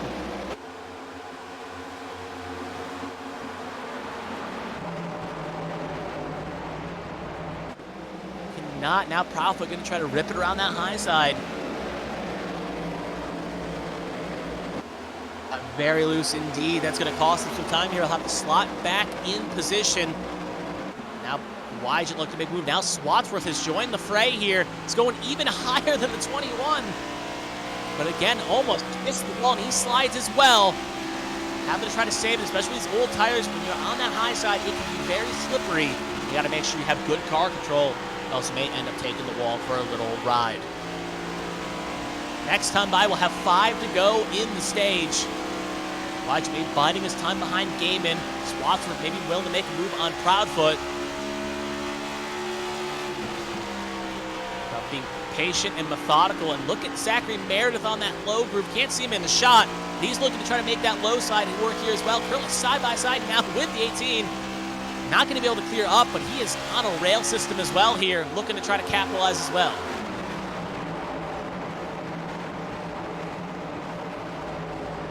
Back to the wide shot. You see Gaiman still holding his nerve.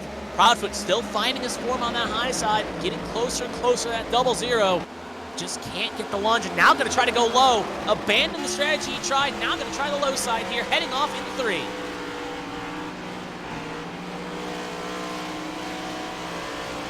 Can't get it done, though. Now switches lines. Can't really prevail there. Will have to jump back out. While in the back, you see Swatsworth and Meredith fighting. Swatsworth will hold advantage. We're focusing on this top 3 as the stage ends in now 4 laps. And the driver Roy Blank here, 21 again, going on the high line. Now got a chance at a run. They'll be side by side off of 2. Gaiman is eating this thing up here. And look at Hunter Peach. He has joined the fray as well. 6 cars all in a breakaway here. Peach really on a rail here. Obviously, he came in. He's got no fuel concerns, even though the rest of the field have no fuel concerns. As the 0-0 gets loose, just a tiny bit, almost clocked the 21. I'm putting our camera operator in the works here, but a lot of action is just happening here as we're watching it. Position battle here, position battle here. All drivers fighting for stage points here. Could be very crucial when the season ends, but Gaiman still leading comfortably at the moment. But now Proudfoot has disposed of Wygen. See if Proudfoot can answer back here. Wygen, though, not going to drive it in deep, try to slide up here. 2 to go this time by. Pit lane will be officially closed, so no one can pit here without getting an EOL.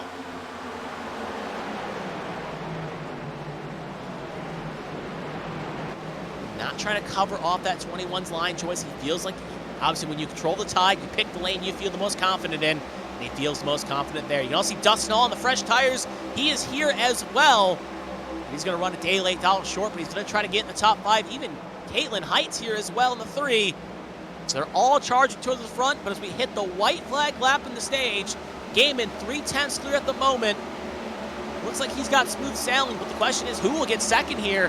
As you got fresh tires in Dustin Hall, you got trying to carve up here and make something happen.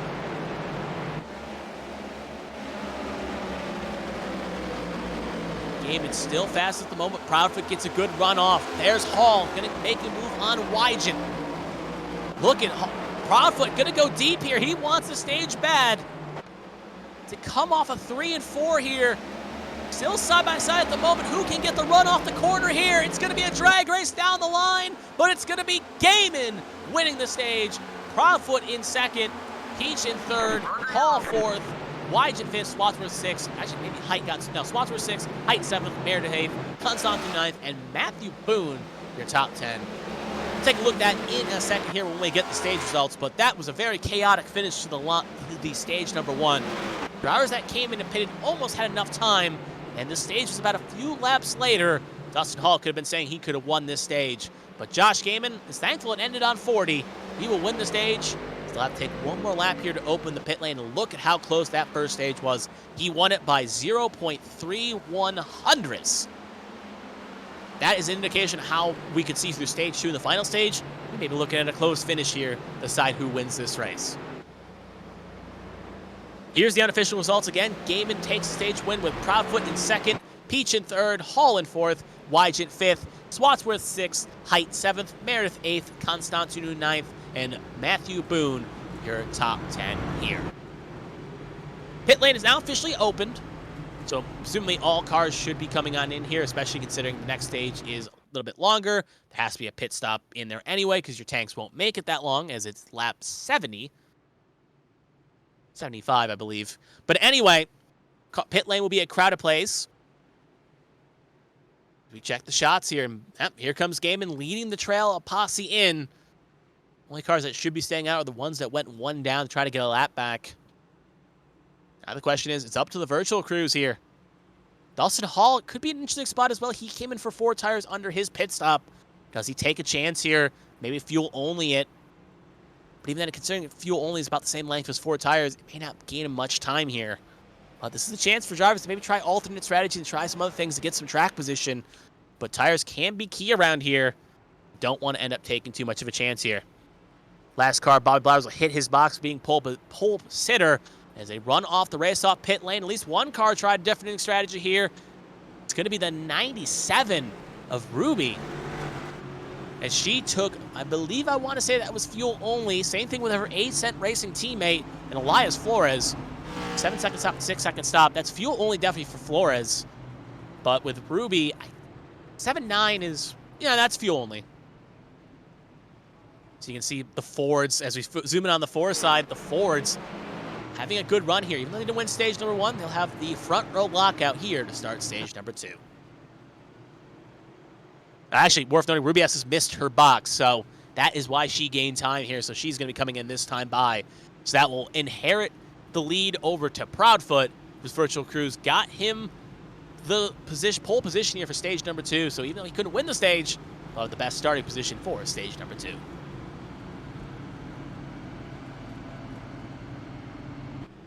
Just ahead, you can see the only car taking the wave around at the moment. It's going to be Selena Thompson.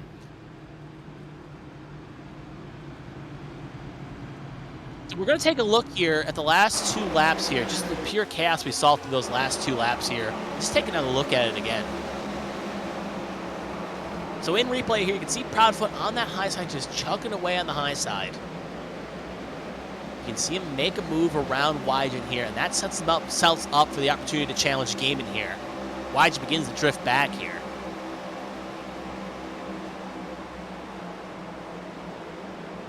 Proudfoot chicken away. There you can see 3 wide there between Swatsworth, Peach, and Hall there. Get ready. This is starting the white flag lap, I believe, of the stage. Gaiman here.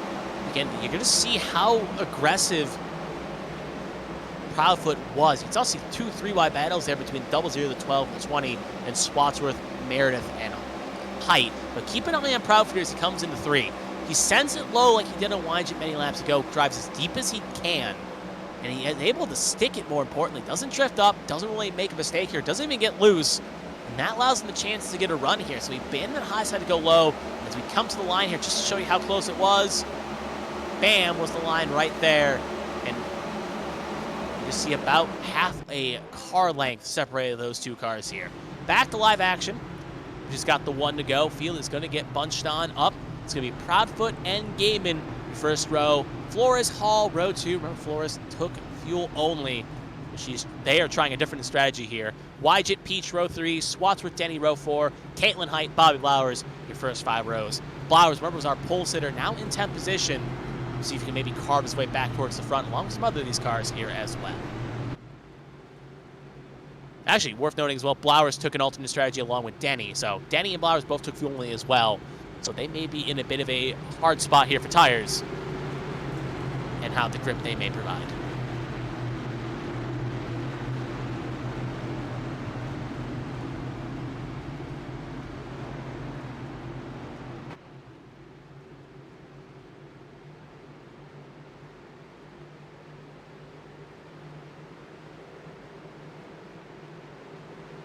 So as we get ready here to go green here, pace car is going to pull on off here, and we are going to get ready for action. It's going to be on Proudfoot's control.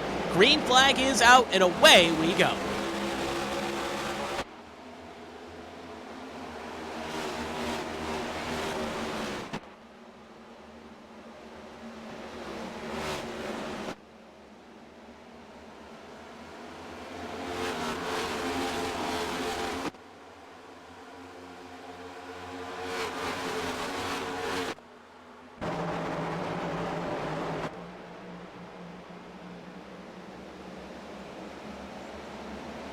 Come off a lap.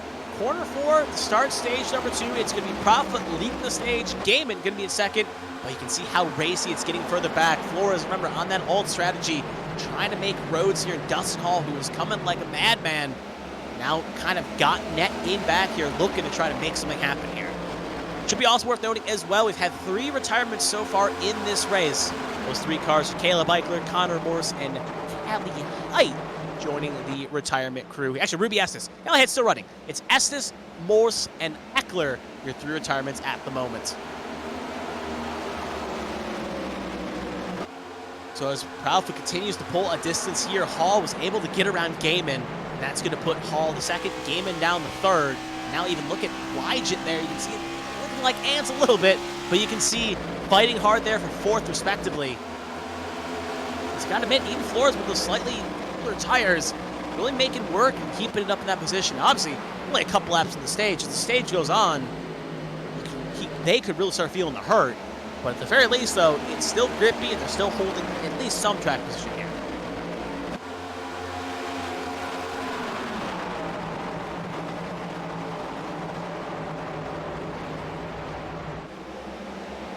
Something else to kind of note as well, as the run goes on, kind of similar to Fontana just a little bit. If you run that high side, you burn your tires up just a bit more than running that low side. So you got to be careful on how you run that high side. Maybe run it a bit sparingly, because even though you don't lift as much on that high side, you lift, but you don't turn as much per se, and you end up burning your tires just a bit more than the car's running low. So right now, it's working for Flores. They're keeping that high side pinching. They're making life difficult for Wygant and Gaiman. But you gotta be careful not to burn up yourself too much.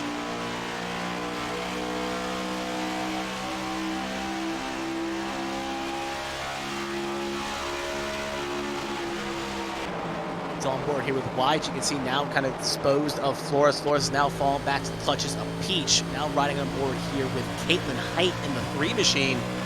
Not yet led a lap here, even though she was on the front row. But obviously, that's not really her IO here. She definitely knows she can win. She can get towards the front. Just being patient at the moment, biding her time, just riding towards the front.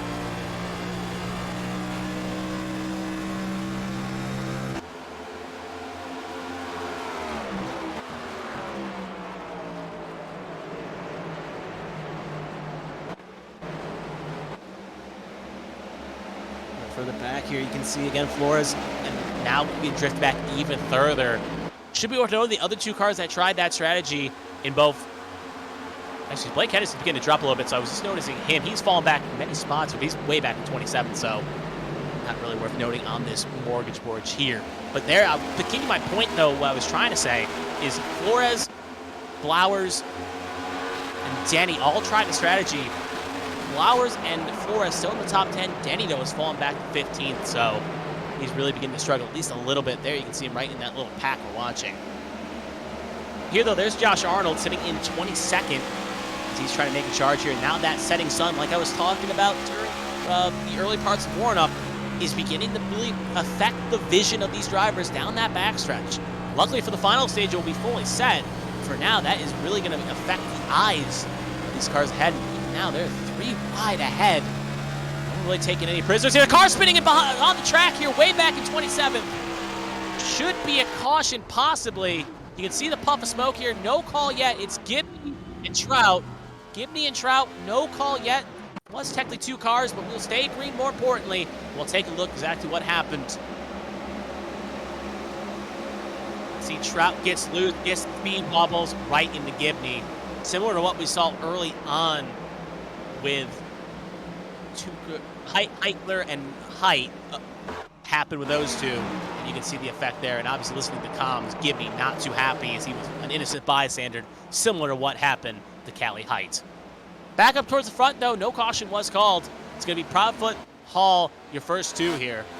And they've got a way distance over Hunter Peach, who's currently sitting in 3rd position, as he's got a bit of a pack forming around him, though, as he's got Gaiman, Wygant, and Height all occupying his mirror. And then look at that, 3 wide, just inside the top 10. Flores, Sosi, Swatsworth, Flowers, pretty much all fighting hard here. Will ride on board with the Hello Kitty machine. Just picking his lines, running that middle groove here. Having a great recovery right now at the very least. Because remember, if you turn back to speaking of that caution, turn back to it, he was the 3rd car in that incident. Got minor damage and was riding around mid-20s for the end of the stage, but now he is running perfectly fine here in the top 10, is pointing in the right direction. What you expect from a champion of the HTL Series to kind of carve towards the front here.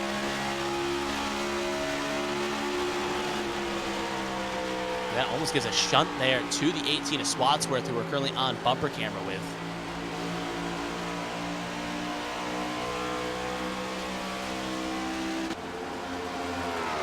We'll go back towards the front here. It's still the Proudfoot show. He is putting a big old dent on Dustin Hall right now in 2nd position. Should be worth noting, if your eagle-eyed viewers can see, that was Gibby coming out of the pit lane. He is selected to continue on. DJ Trout, though, his race is done. He will join the car graveyard along with Estes, Morse, and Eichler. We'll have to have a good recovery next week. Look at Caitlin Height there trying to pinch on the corner panel of Josh Gaiman. Looking to try to make something happen here. Now Wygen, though, not willing to stand down here. Maybe almost you could put a paperclip between the two of them, but they keep it all pointed in the right direction and heading towards the front here. This is what I was talking about earlier as well. That low side, you get stuck on that low side and don't get the runoff you need. It leaves that high side, it leaves the people on the high side vulnerable to pass you and train you on that high side. As you see right there, Wygen going to charge it out here and get clear of the 3. So if you make a move on the low side, you got to be willing to stick it. Or at the very least, make sure you get an all right run off, or else you could really be at a mistake-filled chance of losing a couple spots.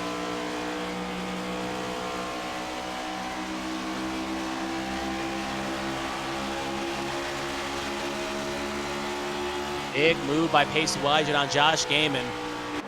Sense the chance to make a move, but all this fighting is allowed. They're losing more time hand over fist here to the top 2. Gap is now 2.33. And falling, gaining, I should say. Gotta be careful. Obviously, right now, trying to elect maybe who the fastest car is out of this bunch, but there's that risk.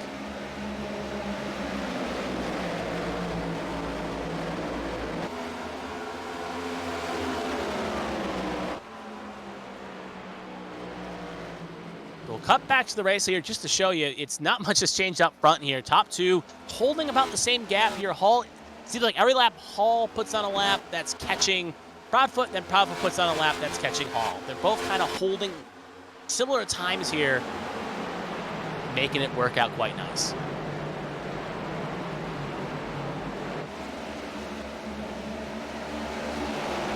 That's been Gaiman and Wygen taking on. Gaiman will get the spot back. Now Wygen going to go low here, try to switcheroo. We'll cut even further back here. Looks like Now we'll cut back here as well. Wygen going to be on the corner panel, but like I was saying, that low side, not getting the drag off you need. He'll have to slot back in line. He'll go keep his 5th position. Now back further. You can see right now, Bobby Blowers, Lily Pelletier, Sharp.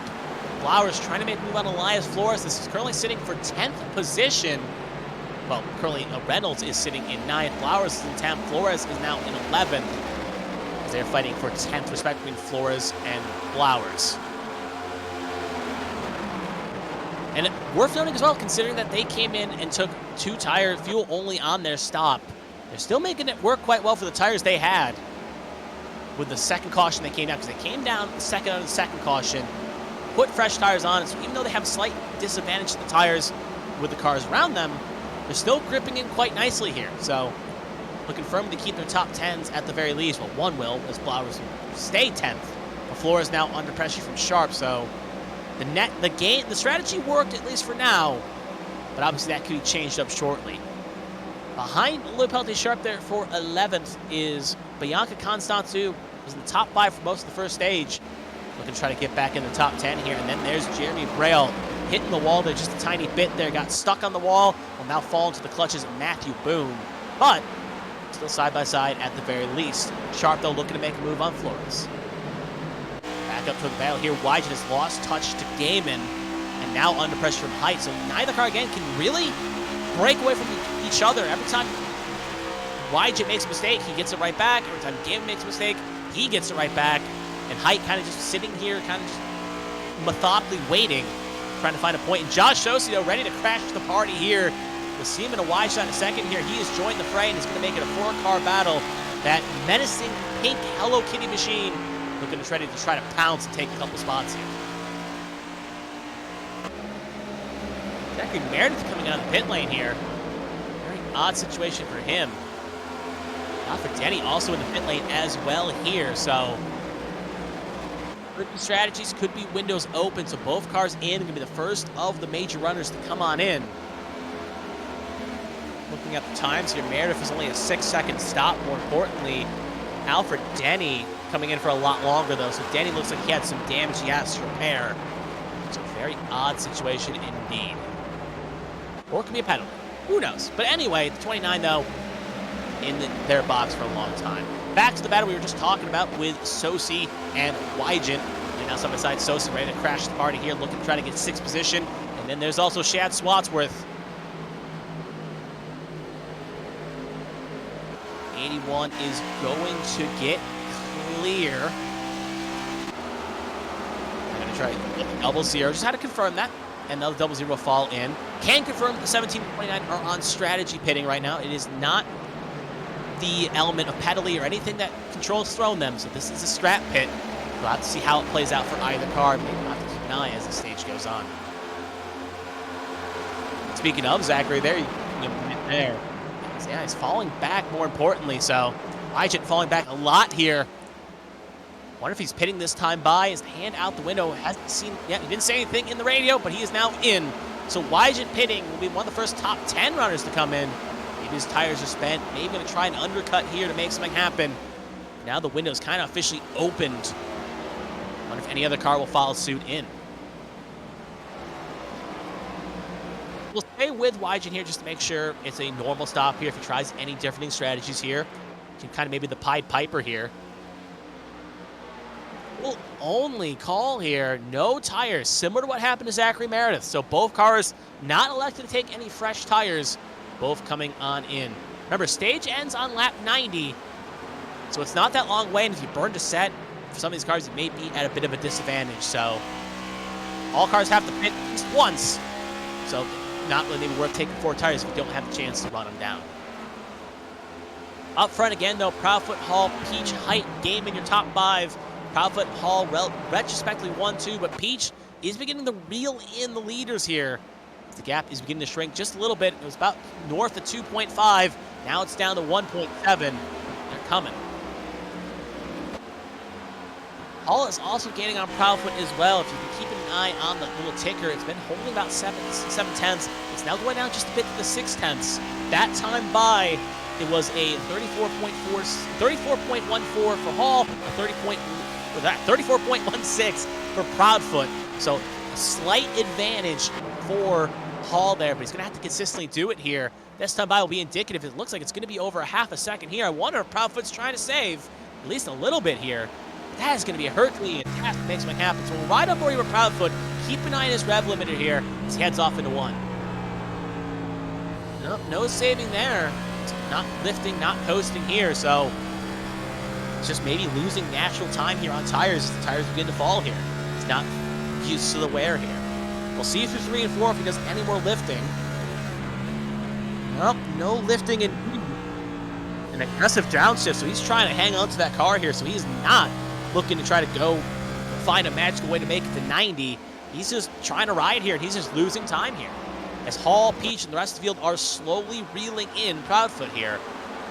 Yeah, maybe saving a bit of tire, possibly, but even then, with the aggressive downshifts, and we'll have to see how it plays. Now right on board here with the car in 4th position, that is Caitlin Height.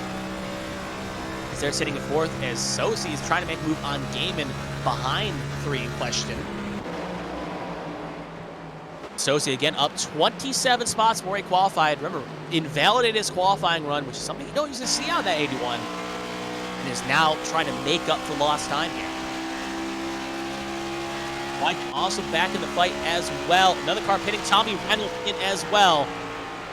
Reynolds is in as well, so he will pit too. Wygant came in for fuel only, but he is joining the fray because he wants to get his lap back. If the caution were to come out, obviously this could work out a treat to him. So he's trying to ride it out here, make a net gain, and then try to make something happen here.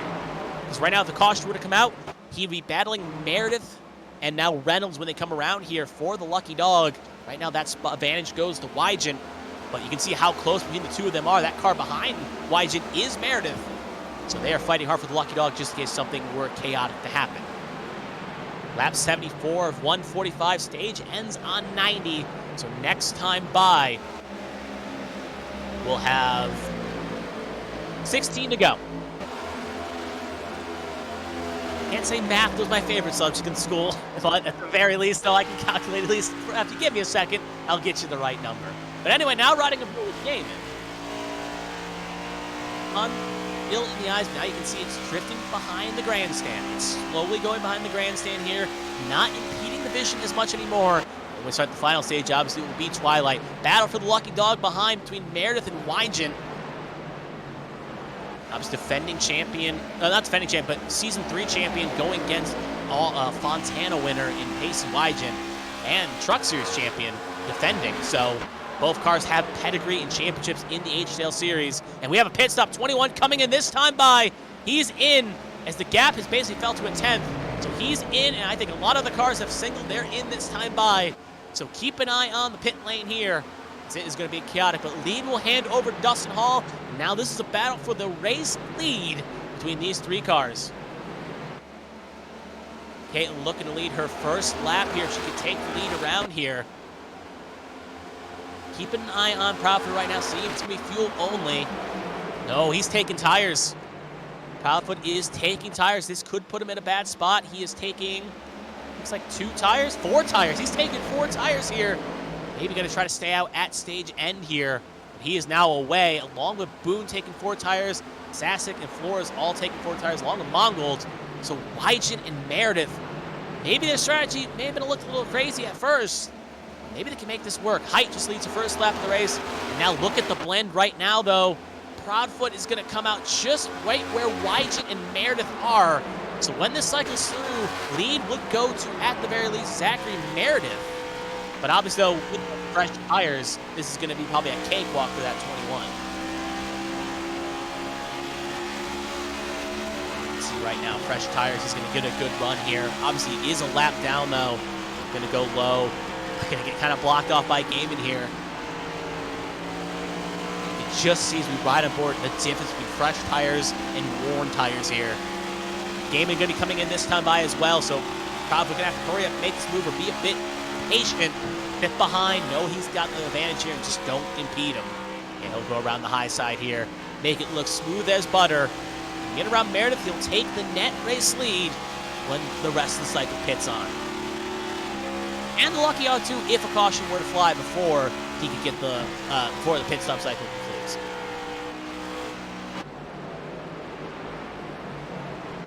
So that is now Proudfoot in the lucky dog position. Back up to the lead. Caitlin Height leading the way still. 3 attempts clear of Hunter Beach. Dustin Hall has fallen off a bit here. Remember, he was 7 attempts away from Proudfoot. Then he caught up, and now he's lost time here. So it makes you wonder if a pit stop's occurring here. Now Sosi on the inside of Hall. Odd situation indeed at the very least. Hall is beginning to fall and fall quickly as he loses another spot. Next time by, we'll have 10 to go in the stage here. It almost feels like a question of if, not when. There's Josh Gaiman coming out. He will blend just around Zachary Meredith.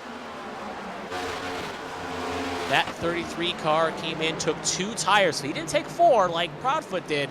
He did take 2 tires. And you'll see again 2 tires as well as he puts a little pinch on the 17. And he will get advantage, but that 17 is going to be probably hand up the window there for a second like, hey, you got tire advantage. Don't need to force that at least a little bit. But even Gaiman, though, a little apologetic for what happened on the radio. Down pit lane, here's Hunter Peach. He's coming on in.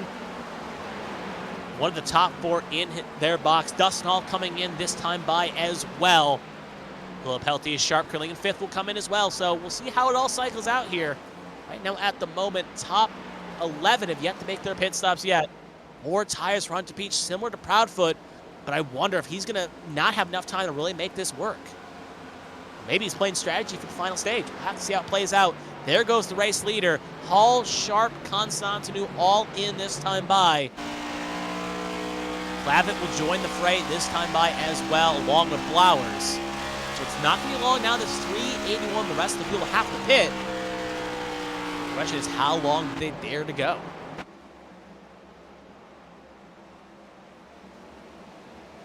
You can see Proudfoot, if he can keep this form going, he'll get back on the lead lap.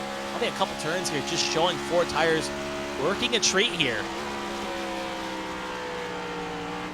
You can see pit lane on the low side here, handful of cars. Dustin Hall is in that train here, so keep an eye on the screen here. There's Odie, he's a lap down, but Dustin Hall is going to merge ahead here and stay on the lead lap. So put note of that right now as it cycles through. That lead would then go to the 12, because now Proudfoot's a lap down, but now unlapping himself. But Dustin also took fuel only. The 3 is now heading for her box. And now this would be for the de facto race lead when it all cycles through. Side by side off in the 1, but the tires just showing their might. Proudfoot gonna get clear here.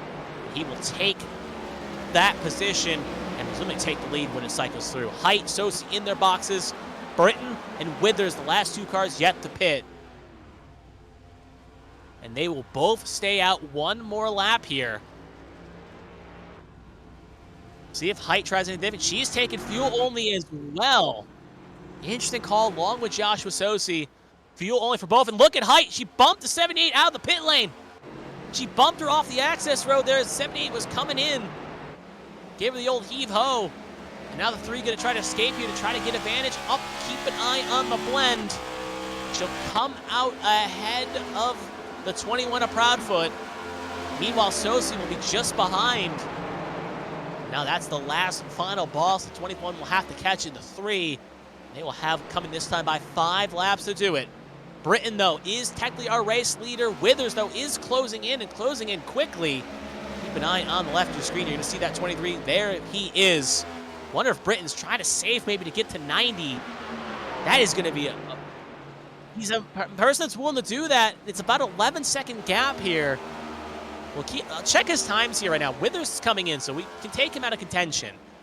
But this time by noting the time he crossed the line on, it's going to be a 36:07. Meanwhile, checking the fresh tires, this is going to be the battle for second position here between Height and the 21 of Proudfoot across the line. They both ran 33.76 for Proudfoot and 34.45 for Height. So right now, they're running net 2.5, 3 seconds faster than Britton. 5 laps to go. At this rate, they will catch him with about 2 to go in the stage, but at the very least, if Britton can maybe make the 90, it's at the very least going to be stage pace, but no, he will now pit. So he cannot hit that number, cannot find that fuel economy, and that's going to put Proudfoot up to the lead now. So it's all cycled through. Proudfoot will take lead and put the number 11 down a lap here. So now Casey Ellis, they will now be the first car 1 down. Just up the road is going to be the 44-2. So there is a risk for Arrowhead Racing losing 2 cars to the lap down situation here shortly. Cycle through the field here. You can see it's Proudfoot, Height, Game in your top 3. Gaming on 2 tires, Height on fuel only, Proudfoot on 4. Gaming, though, making those 2 tires work. At the very least, possibly going to get a net P2. But it's going to take a big effort if he wants to try to get the stage win. He's coming, though. Last time by, though, just checking the times here. A 34.21 for Height, a 33.61 for Gaiman, and a 34.36 for Proudfoot. So Gaiman is coming, just gets clear of Height there.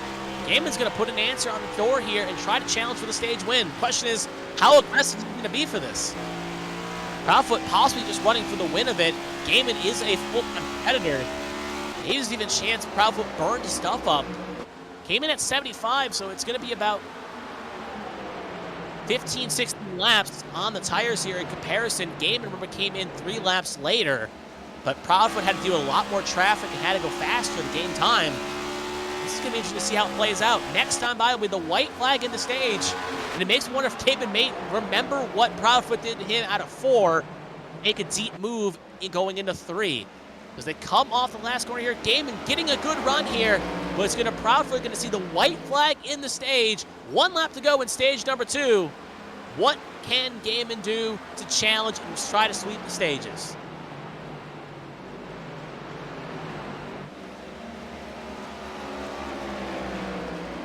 There is a little lap traffic, too, coming up. They may catch Selena Thompson here.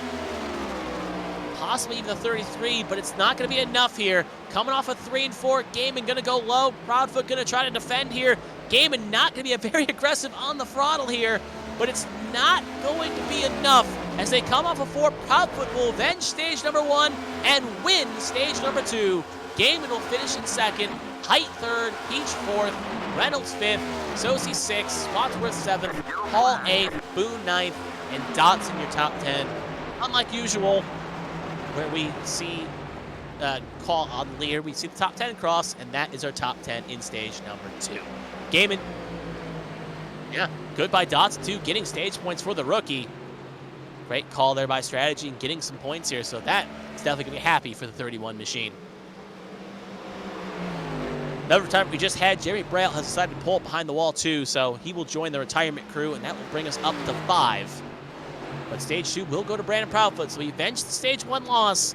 And if all the cars take 4 tires here, it's possibly a front row shootout between stage 1 and stage 2 winner. But running over the stage 2 results one more time again, Proudfoot, Gaiman, Height, Peach, Reynolds, Sosi, Swatsworth, Hall, Boone, and Dotson, your top 10 for stage number 2.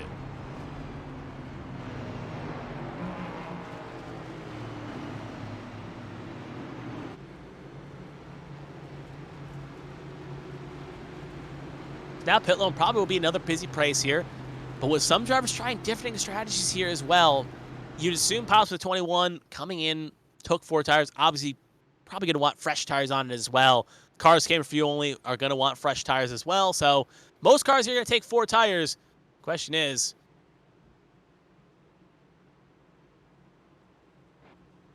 I was going to propose a question, but I don't think I actually had one. So everyone coming in the pit lane though, no one, actually one car is staying out. It's going to be Lilac Zier. She is electing to stay out here. Came in at lap 82 for 4 tires and fuel. So she's electing to try to take an alt strategy here and try to take the track position for her in her number 50 Ford Mustang. We'll keep an eye on the line here. So he's already done with his service. Look at, ooh, Proudfoot rolling the dice here, taking 2 tires. Bobby Blowers taking fuel only. And then Henderson, Gaiman, Height, Reynolds, Sosi, Peach, Hall, your top, and then Swatsworth beat your top 10 off. All like to take 4 tires, but Henderson took 2, Blowers took fuel, Proudfoot taking 2, maybe seeing what Gaiman was doing with those 2 tires, realizing he can get away with this. But now it makes you wonder, as he's got an odd set counter here at the very least, took 4 in stage 2, now took a set of right sides. Maybe we'll like to take left sides if we get a late caution, but can't really say that may be a possibility. As I've alluded to twice, I'll say it thrice. There have been no cautions in stage number 3. We didn't even have a caution in stage 2, so high likely we may keep that trend going. But right now, Lilac here, remember, Lowe's was 33rd. Now she's up to 1st here, and she is a stint of only 10 laps on her tires, now 11. So 11 lap deficit with fresh tires is not going to be that bad of a grip. And she's definitely going to try to make that work in her stepping stone machine. Meanwhile, while we got the opportunity here, we'll have next lap pacing. I think we usually go over the trivia fact here. So I wonder if do we have a trivia fact ready to go here for the audience at home to solve? All right, I was just relaying we do not have a fun little trivia fact here. So I guess we're going to have to go on the fly here and come up with something real fast. I'll throw one out here real fast. When did Homestead-Miami open? Right now in your chat right now, tell us what year Homestead-Miami opened up to the public and racing started on. Actually, what team did it open and what year did NASCAR start racing on it? We'll give you about 10, 15 seconds before we fill in that answer. So the question was again, what year did Homestead-Miami open and what year did NASCAR and the Cup Series start racing at this series? Got about 10 more seconds.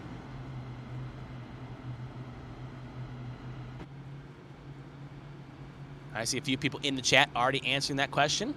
All right, and the answer is the track opened up it broke ground in 1993, but it opened up to the public November 5th, 1995, which is 28 years ago, and NASCAR started racing on this in the Cup Series in 1999.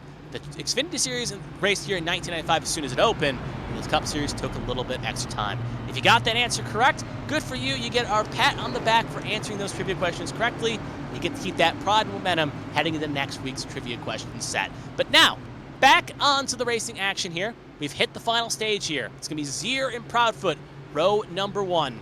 Henderson and Blowers, row 2. Gaiman Height, row 3.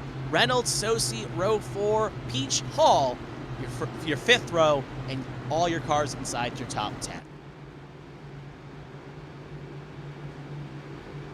This is where it's going to get kind of interesting here, because here, 10 lap, 11 lap difference on tires. We've seen drivers like Blowers and Flores making longer stints on tires work, So it's definitely not something to right out zero like she's going to be basically moving like she's standing slow.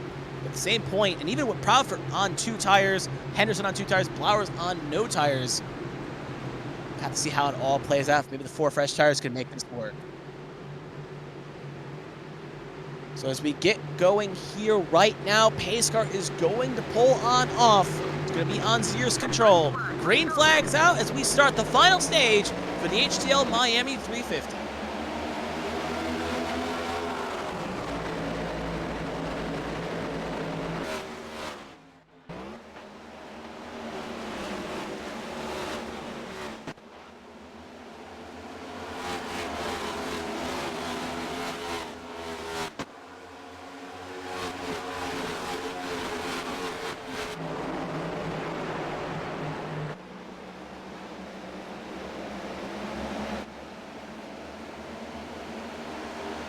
So as we complete that lap in the stage to start the final stage, Zier, Blowers get a good run here. They will be top 2, with Henderson, Proudfoot, Gaiman, your top 5.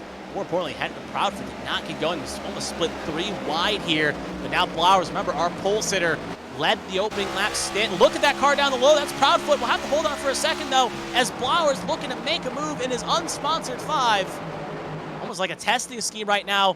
But he's going to test the scheme to the front as he will clear Lilac's ear. So a Toyota Camry with a Toyota Supra with a Hendrick number on it. Very odd combination, but we have a caution. The streak has been broken, and it's going to be Zachary Meredith and Dean Clavitt involved on the front stretch here. Looks like Hunter Peach may have also had a piece as well. But you can see the wounded cars right now and the effects that has had. So we'll take a look here exactly what happened. Oh, big check up there. Oh, big lick for Constantinu and Arnold as well. Obviously, we'll have to see what exactly caused that. Selena Thompson piles in late. Her day goes from bad to worse. All right, they're racing here hard. We're going to cut up to the field. There's Zachary Meredith side by side with Henderson and Dotson. Apperson on the low side. Oh, he gets a little loose. Gets right into Apperson. And that yee-hoes him up the racing surface. Great avoidance by Sosi. Sasic, Wygen all escape. He's on the brakes, but door officially closes for the 94 Byron Jones. And the 57 gets yeeted up there right by the 2 of Josh Arnold. Good avoidance by William Britton as well. But Selena Thompson not so lucky as they will pile in and clip the 17's front clip.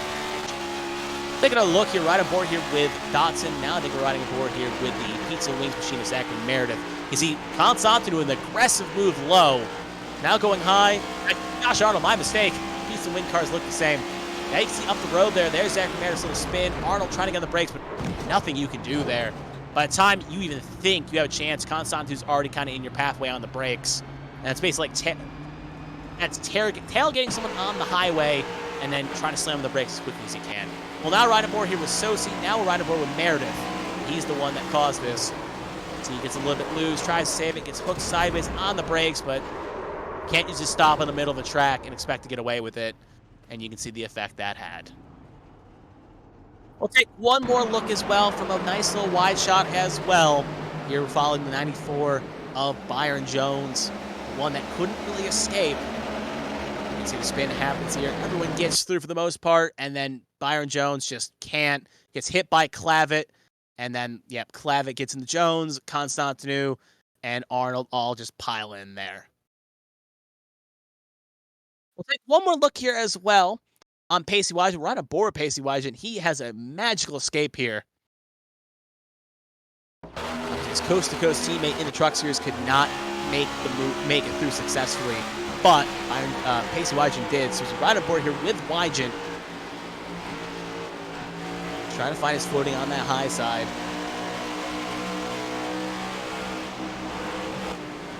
Ooh, skated through perfectly. If he was a day late or a dollar short, that could have ended differently, but he makes it through. So back to live action here. Few cars likely to come in. Donaldson, Denny, and the rest that were involved in that incident, including Arnold, Constantinu, Clavitt, Meredith, Jones, and Thompson. No one in the major pack elected the pit, and we were going to bring this fact up then, but we'll bring it up now. Remember, pit window is about 36, 39 laps, and with this stage starting at about 50, there's still not a chance you can make it on one tank of fuel. Now we're at 45 laps to go. We'll bunch up on 44 and go green on 43. But even you still can't save that magical number to get there. If we get another caution, though, then we could start talking maybe some of these drivers being able possibly to make it. Right now, though, it's still out of contention for these cars to be able to make it to the finish line on the tank of fuel they currently have.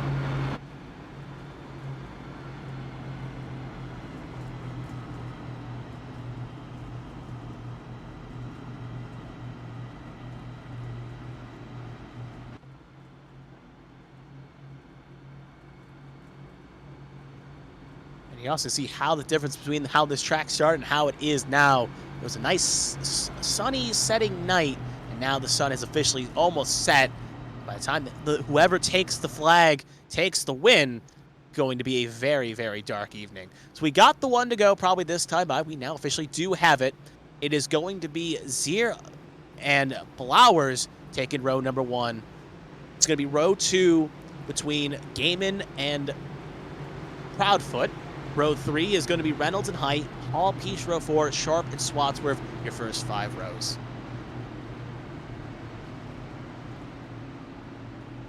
I'll also do an update for the rest of the field here. At the moment, we have 8 DNFs right now, 30 cars still electing to take laps on this circuit. Selena Thompson is multiple down. Jones, Meredith, and Clavitt still with long pit times here. We'll take a look at the race summary as well. 44 laps to go, 5 cautions, 16 caution laps for 10 lead changes. 26 cars are on the lead lap. Dean Clavitt, I believe, is the first one down, along with Meredith, Jones, and Selena Thompson a handful of laps down as well. But Pesca going to pull on off. Going to be on Bobby Blauer's control. Our pole sitter, no less, has not won a stage, but looking to try to get a win here in that number 5 Toyota Supra. Pesca going to pull on off.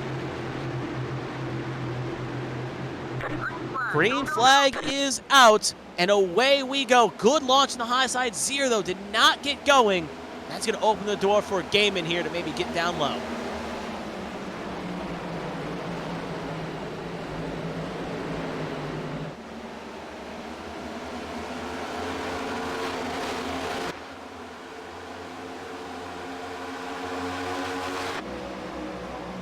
Pretty racy here. You can see in the wide shot here, battle for second rages on here. Gaiman got clear of Zier.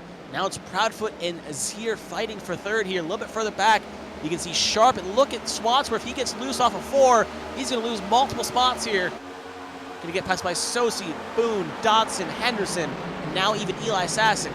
Back towards the front positions here. Gaiman now in second. You can see Height trying to make a move on Zier as well. Brush up on the wall. One of those cars just hit that wall just a bit. I don't know who it was, but everyone's pointing in the right direction, though, so minor damage, if anything. I think it was Bobby Blowers. Even if he did hit it, car looks relatively okay. He'll continue on at the very least. Side by side for, right in the inside wall there. Hands on to 91 of Austin Mongold. Mongold now got it going here, but big shiner on the left front. That thing is not turning. Take a look. It looked like it was a loss on his own here. You can see it in the far shot. The thing almost lost its brakes, basically. Car just kicks, trying to save it, and bam.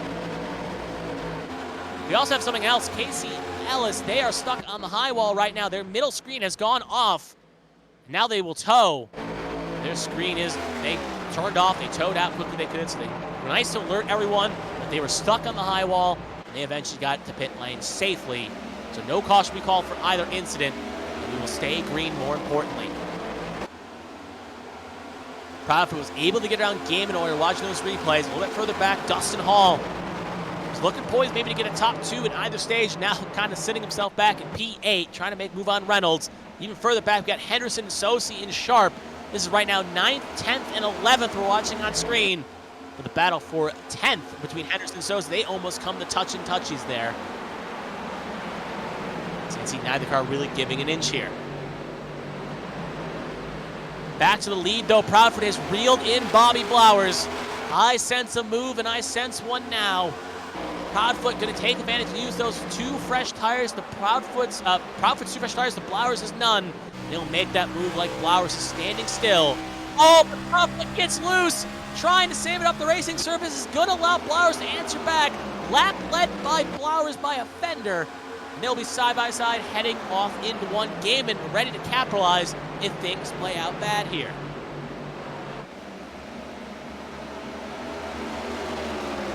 Still loose Blowers is, and that's going to allow Blowers to make a move on Proudfoot, who can't really find the grip right now. He's struggling in that Henderson Graphics machine.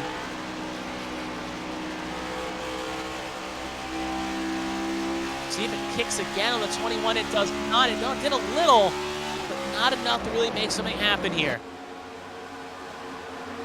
While we're watching this, Leah Thompson's also jumped the pit lane. She's had an incident as well, but we stay green. And now even Caitlin Height, she's ready to join the fray as well. She is caught up along with Hunter Peach. So the more this trains up, the more this race is on, and it's going to put the pressure on the virtual crews when we get to that pit stop, because the window is going to open up for pit stops probably now, you could say, because we're going to hit 110, 36 laps.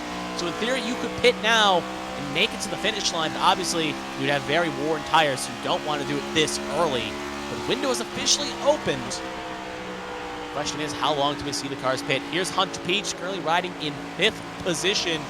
He's feeling very confident about tonight, especially on his social medias. So we'll see how he elects to run here. Currently sitting in 5th, has not led a lap, but he's been high as the 2nd. So he's willing to try to charge forward here.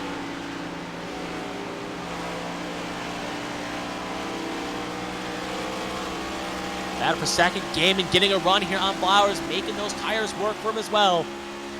He was the driver that took 4 tires, so he's got the freshest out of the 3 in this battle for the top 3. And he doesn't want to allow his main rival tonight in Proudfoot to drive away here. Gaiman going to get 2nd position, Flowers down 3rd.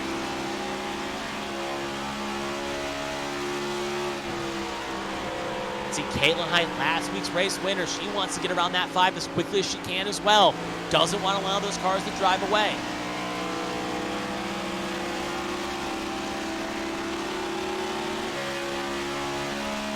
Go low here. Can't get the job done. Side by side, though, right on board with the camera behind us. Hunter Peach's bumper camera we're watching right now. Height still trying to aggressively side draft that 5 to try to bring it back. You know the 3's got tricks in her books. I don't think the 5's going to be too receptacle of that. If the opportunity's on the shoe on the other foot. Look at the 3 bodying the 5 up the road. You're giving me this spot, she's trying to say, but the 5 is saying, no siree, this is my spot, and I'm not giving it up. And this is allowing the top 2 to drive away here by wide margins. The 3 still has the advantage here. Will she try to aggressively close the door again? She won't have the opportunities. Hunter Peach here in the distance. Just gotta watch this show with the bag of popcorn, just waiting to strike when an opportunity opens up. 3 should get clear here this time by. She will. So put her up to 3rd. Flowers down to 4th. Now Hunter Peach looking to try to make a move on Flowers like the 3 did. Maybe a little less anticlimactic though, but look at that gap. They have lost over a second to Proudfoot and Gaiman just by their little squabbling.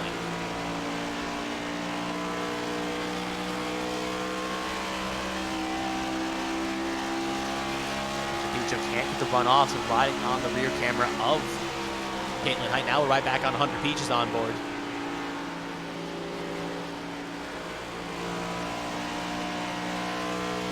Side by side, Peach going to try to get clear here. Dustin Hall's also joined the fray as well. How aggressive will Hunter Peach be in his red, white, and blue Toyota helmet here? Just shows you how close it truly can be. Keep an eye on that side window shot there. Flowers not going away quite yet, though. Gonna get the drive off. I can hear a lot of scraping and scrapping here. A lot of cars really flirting with that wall here. Time by. Peach is going to be clear. Will he come up here? Won't have the opportunity. Has to respectfully leave the door open for Flowers. As you just see the depths of the tires really starting to play out here as Flowers is continuing to fall backwards here. as Peach will now get clear. Flowers will now fall down to 5th position.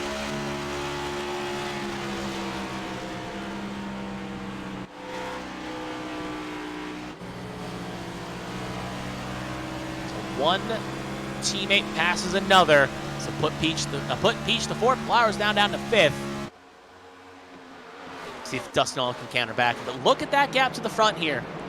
Proudfoot, Gaiman, 1-2 at the moment. Gaiman, though, has brought the gap down to as low as 0.3. It's now up to 0.4. Gaiman is there at the moment. Don't count out Caitlin Height either. She's about 7/10 back at Gaiman, about a second back at Proudfoot. She's there as well if they start to get the race. Just update the viewers at home, we had another retirement. Austin Mogul has taken it behind the wall as well. He will join the cars behind the wall crew. That will give us 28 runners still on the track at the moment. And remember, also, we still have one green flag pit stop looming for this field. The question is, who will go when, who will go where? Only time will tell on this one, but right now, I think if you're taking notes at home, Proudfoot showing 2 tires can work if you think you can get the track position. We saw it even last night in A-Squared competition where Proudfoot was able to pull a 2-tire strategy call, got a big gap. The cars behind couldn't catch him up on 4 tires at Nashville. Obviously a little bit different than Homestead, but 2 tires can work, and they are working quite a treat here. So if a driver maybe like a Caitlin Height, a Hunter Peach, a Bobby Blowers, could maybe be willing to risk it for the chocolate biscuit and take 2 tires when the window opens in a hand. Well, the window's technically open, but when drivers make their last pit stop in how many laps? One driver actually pitting now is Blake Henderson. He is the first car in here. Henderson is in his box. He's coming down. 26 laps to go on the counter. Next time by will be 25, matching his car number. So he is in. And now the question is, what will he do for strategy? Oh, he missed his... No, he's right box. A few R cars coming in. I think we're going to see a few more coming in as well. 2 tires. 4 tires. It's going to be 4 tires for Henderson. Swatsworth and Sharp all in, and Flores in as well. These cars are just outside, around the top 10. They are all in. Back towards the front, we got Hall and Zier. This is 6th, 7th, and 8th we're watching on our screens. Even Bobby Blowers being to fall back to his clutches. So a pack of 4 and another pack of 4 are forming up. But up towards the front, it's getting pretty racy. Now the question is, who blinks first in this top 4 of Proudfoot, Gaiman, Height, and Peach? Who takes the alt strategy choice? Another car in. DeMonte Dodson is in.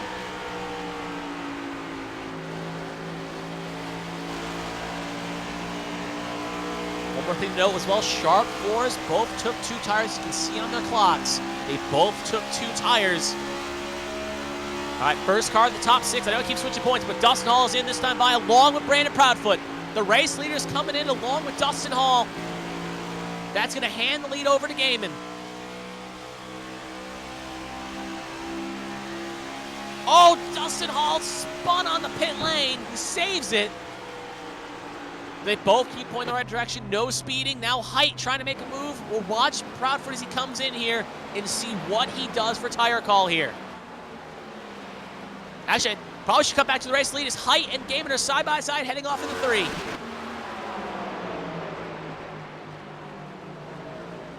Height will take the lead. Proudfoot takes 2 tires. You can relay that now. 2 tire stop. Zier and Reynolds both in as well this time by.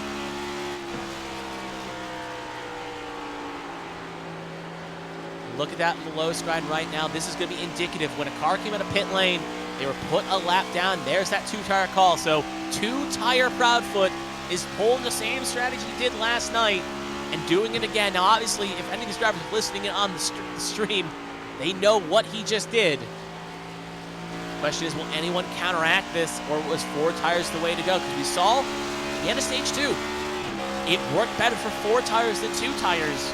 But Gaiman was no slouch on 2 tires either. But he pitted a few laps later, and Proudfoot did it on 4. more importantly, also stay on the lead lap as well. So, if caution were to come out, he would cycle technically to the lead. Caitlin Heights coming in this time by, hand out the window. Gaiman going to join as well.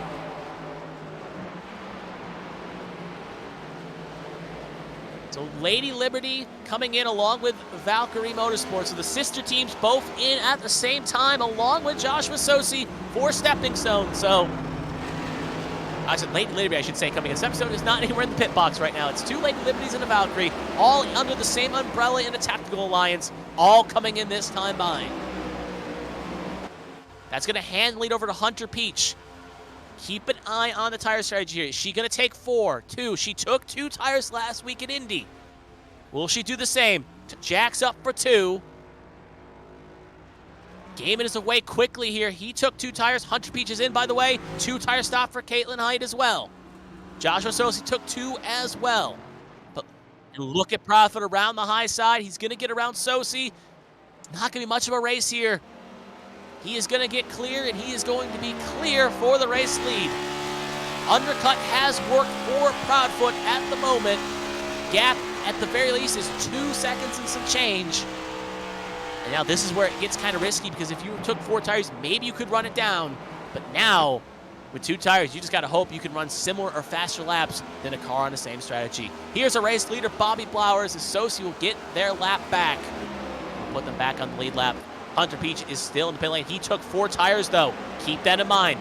Hunter Peach was in that top 4 battle. He took 4 tires. I'd assume Bobby Blowers is probably going to have to take 4, considering how bad his tires have worn. But we'll see when he pits. But back towards what is net P2 when the pit stops cycle through.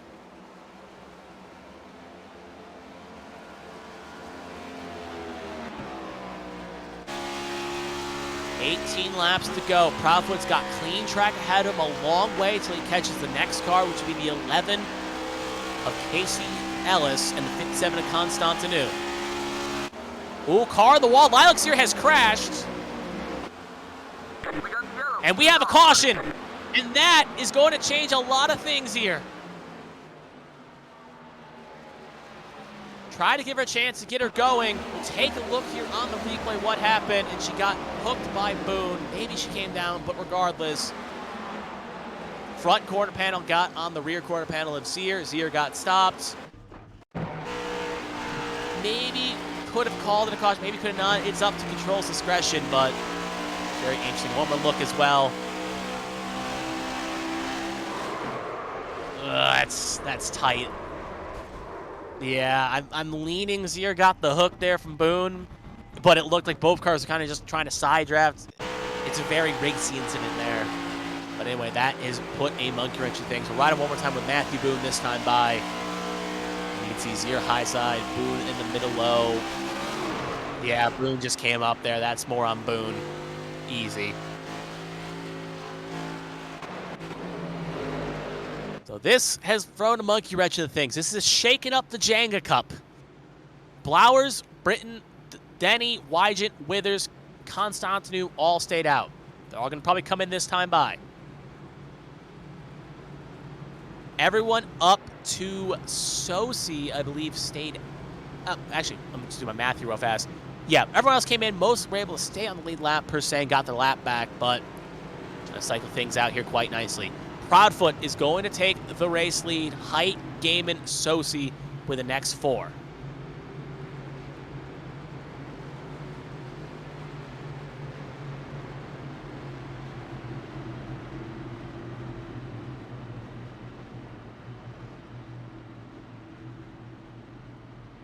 We try to scrunch the numbers here, try to make things understand what happened, and try to figure out where everyone is at this moment. Try to recycle this field quite quickly here. So we'll have 25 cars on the lead lap. Lilac Zier is the last car on the lead lap. Casey Ellis is 2 down. Should probably get the lucky dog, possibly. You can see the massive queue ahead of Proudfoot, all trying to get the wave around here to get a lap back, get their lap back. That leads all the way up to basically Hunter Peach, I believe. It is Hunter Peach. And Hunter Peach took 4 tires on his pit stop. So luckily he'll cycle through. He'll cycle through to about P11. when this is all said and done. P12 is Constantine who got the lucky dog. Actually, he's got a long damage class. So regardless, it's going to be Peach cycling to 11 for 12 here. So everyone you see here that needs to get the wave around here are going to get the wave around here next time by.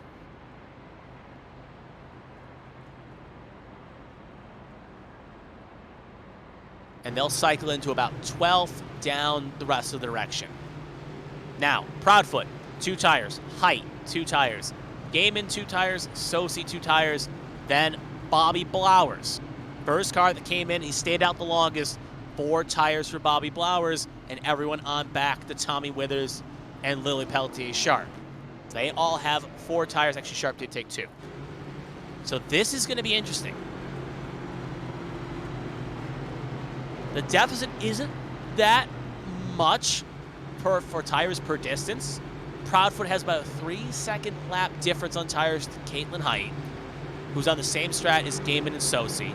Blowers is about 8 down to Proudfoot, or 8 better to Proudfoot, 5 better than Gaiman, Sosi, and Height. So this is going to be interesting to see how this plays out. Can those 4 fresh tires make enough of a difference with those 2 tire strategy calls the rest of the field made?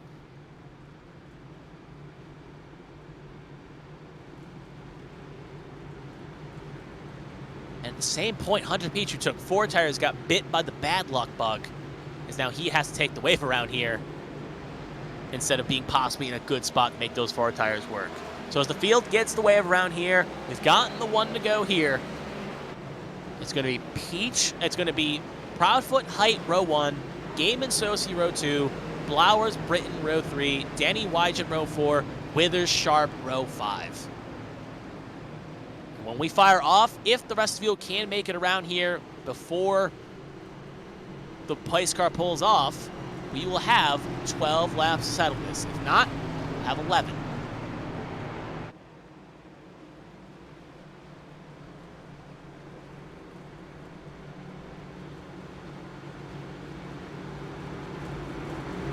Same point, I'd like to thank everyone tuning in for the HTL Miami 350 on ABN Esports 1. Thank you for tuning in. My name is Kevin Young. Kristina Ryan operating the cameras and manning everything to a perfection. And if you're right now in the chat, sound off who you think will win this race with 12 laps to go, as Pace Car is going to get on ready and pull on off. It's going to be on Proudfoot's control here. What can Proudfoot do? He's had some poor restarts to start. See what he can make out of this. Green is out, and away we go. Proudfoot got it well, and it's 2 Lady Liberty and 1 Valkyrie Motorsports, 2, 3, 4, all teammates, or at least teammates and sister teammates, battling out for the next spots, and Bobby Blowers with fresh tires in 5th. See if he can match his car number and move forward here.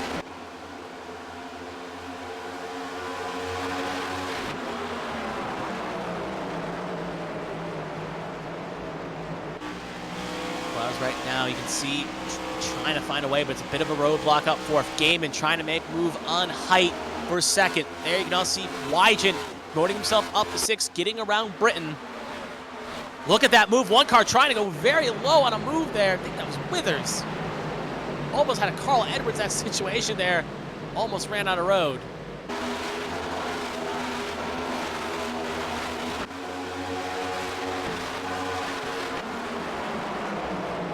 William Britton charging toward the front here. He timed it right with the caution. He's currently running a net P7. Something the doctor ordered just after Indy. The run he had at Indy. Oh, I think we just gave him the commentator's curse. He hits the wall out of 4, and he's going to hit the inside wall there, and he's going to fall outside the top 10. Well, that was a bit of a jinx. I think it's a bad spot there. But anyway, yellow is out. Caution incident. Multiple cars wrecking the back here. Kevin Gibney looks like maybe the first one around here. Actually, that is Spotsworth in the middle. My mistake. A lot of black and green cars. That's Elias Flores on the low side. We'll take a look here. There's Proudfoot, but obviously he was not involved in the incident. Oh, I'd like to see another angle on that, but it looked like 2 dogs fighting over 1 piece of steak. Ended up both going in the wall there. Watch Constantinu here. Obviously, Wadsworth got in the back Constantinu. Constantine tries to go low, drifts up, and I don't know. I'm obviously not race controller, so I'm not going to be objective on a call on this one, but it looks like it may have been Swatsworth just a bit there coming up the road trying to clear. Obviously here, gives the shunt to the 57 going a bit slow, not ready for the speed differential. Keep an eye on the wheel of Constantino here. Oh, she got a little loose, but that was... This is a very weird situation all around. Obviously, that's going to damage the 57 probably beyond repair. Right on board with Constantino again here. There's the shunt by Swatsworth. Swatsworth tries to go low. Car gets loose.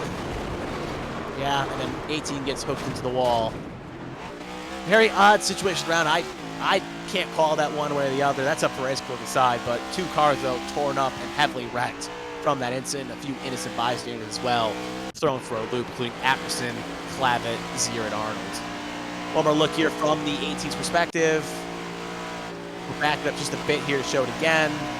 There's the shunts. Actually, we're at 4 here, so we're going to head off into 1 here. That's where the incident occurs.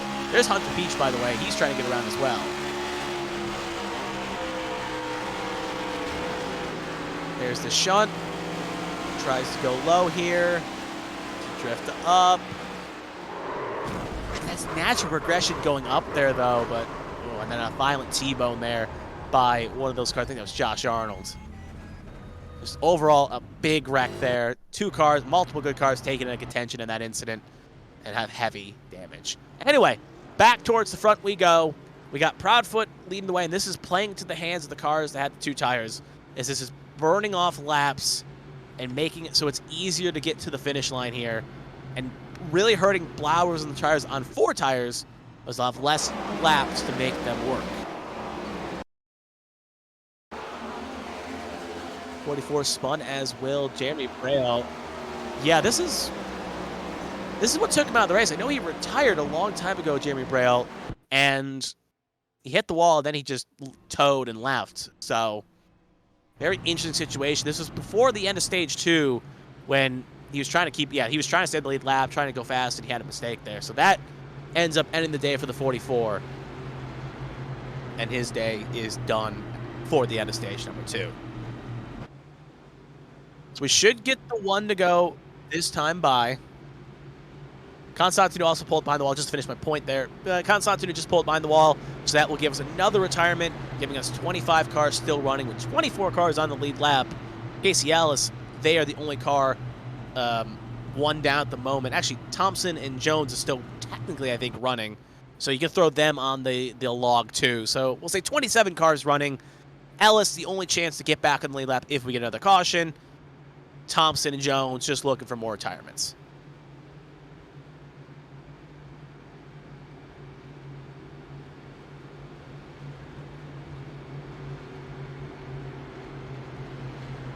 The field gets bunched up this time, but we've gotten the 1 to go. We'll have a 5-lap shootout to the finish. And remember, for those at home, we do have green-white checkered rules in effect if we get there. We will talk about that when we get there. But just know it is unlimited attempts if we need it. But right now, though, we're not in any sort of overtime yet. But they are there if needed. Proudfoot, Height, row 1. Gaiman, Sosi, row 2. Wygett, Blowers, row 3. Sharp, Denny, row 4. Withers, Hall, your first 5 rows here. Remember, Blowers on the freshest tires in that top 6. Meanwhile, though, we know 2 tires can work and can work a pretty treat. Question is, can Proudfoot fire off again like he did? If not, can Height, Gaiman, or Sosi capitalize? Remember, out of this top 4 we're looking at right now, 2 of those cars in that top 4 have won already. Proudfoot's in a part-time entry, and Gaiman, the full-time car, had a 2nd at Sonoma. He's had a very rough start to the season. What can rectify that? A win will definitely bring a smile to the face of the 33. But let's see how it all plays out. Pace car going to get on ready and take the lonesome trip down pit lane. And it's going to be on the 21's control.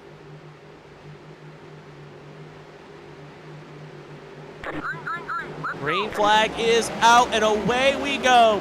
Good launch by the 21. Timed it right again. Look at the 00, trying to make a move similar to Legato on Edwards, but thinks better of it. Doesn't give the hook to Gaiman, They all keep pointing the right direction, but Wygent, we know he has a fast 0-0. He was in an internal battle through stage 1 with a 33, and he wants to make it towards the front here and get some spots. Sharp also, we haven't said much about her. Top 10 car most of the night. She's also in a chance to capitalize for a top 5, but staying towards the front. Look at that, 3 wide Flowers, Hall, Wygent. Trying to keep it clean, they will. But up towards the front, it's a race between 2 cars. Proudfoot, Height on the back of Proudfoot. This could be a chance here. Will Height use the bumper if need be? They are racing hard for third as well in the wide shot. You see Gaiman and Sosi. Look at Sharp. Oh, Hall gets hooked all around. Hits the outside wall. Hooked on the wall there, hooked low, will stay green. 3 laps to go here. Flowers not in touch there with Hall. Gave the old hook to, obviously we don't know if it was a come down moment or not, but that will not be a caution regardless. Peach trying to make a move on Wygent. Flowers as well.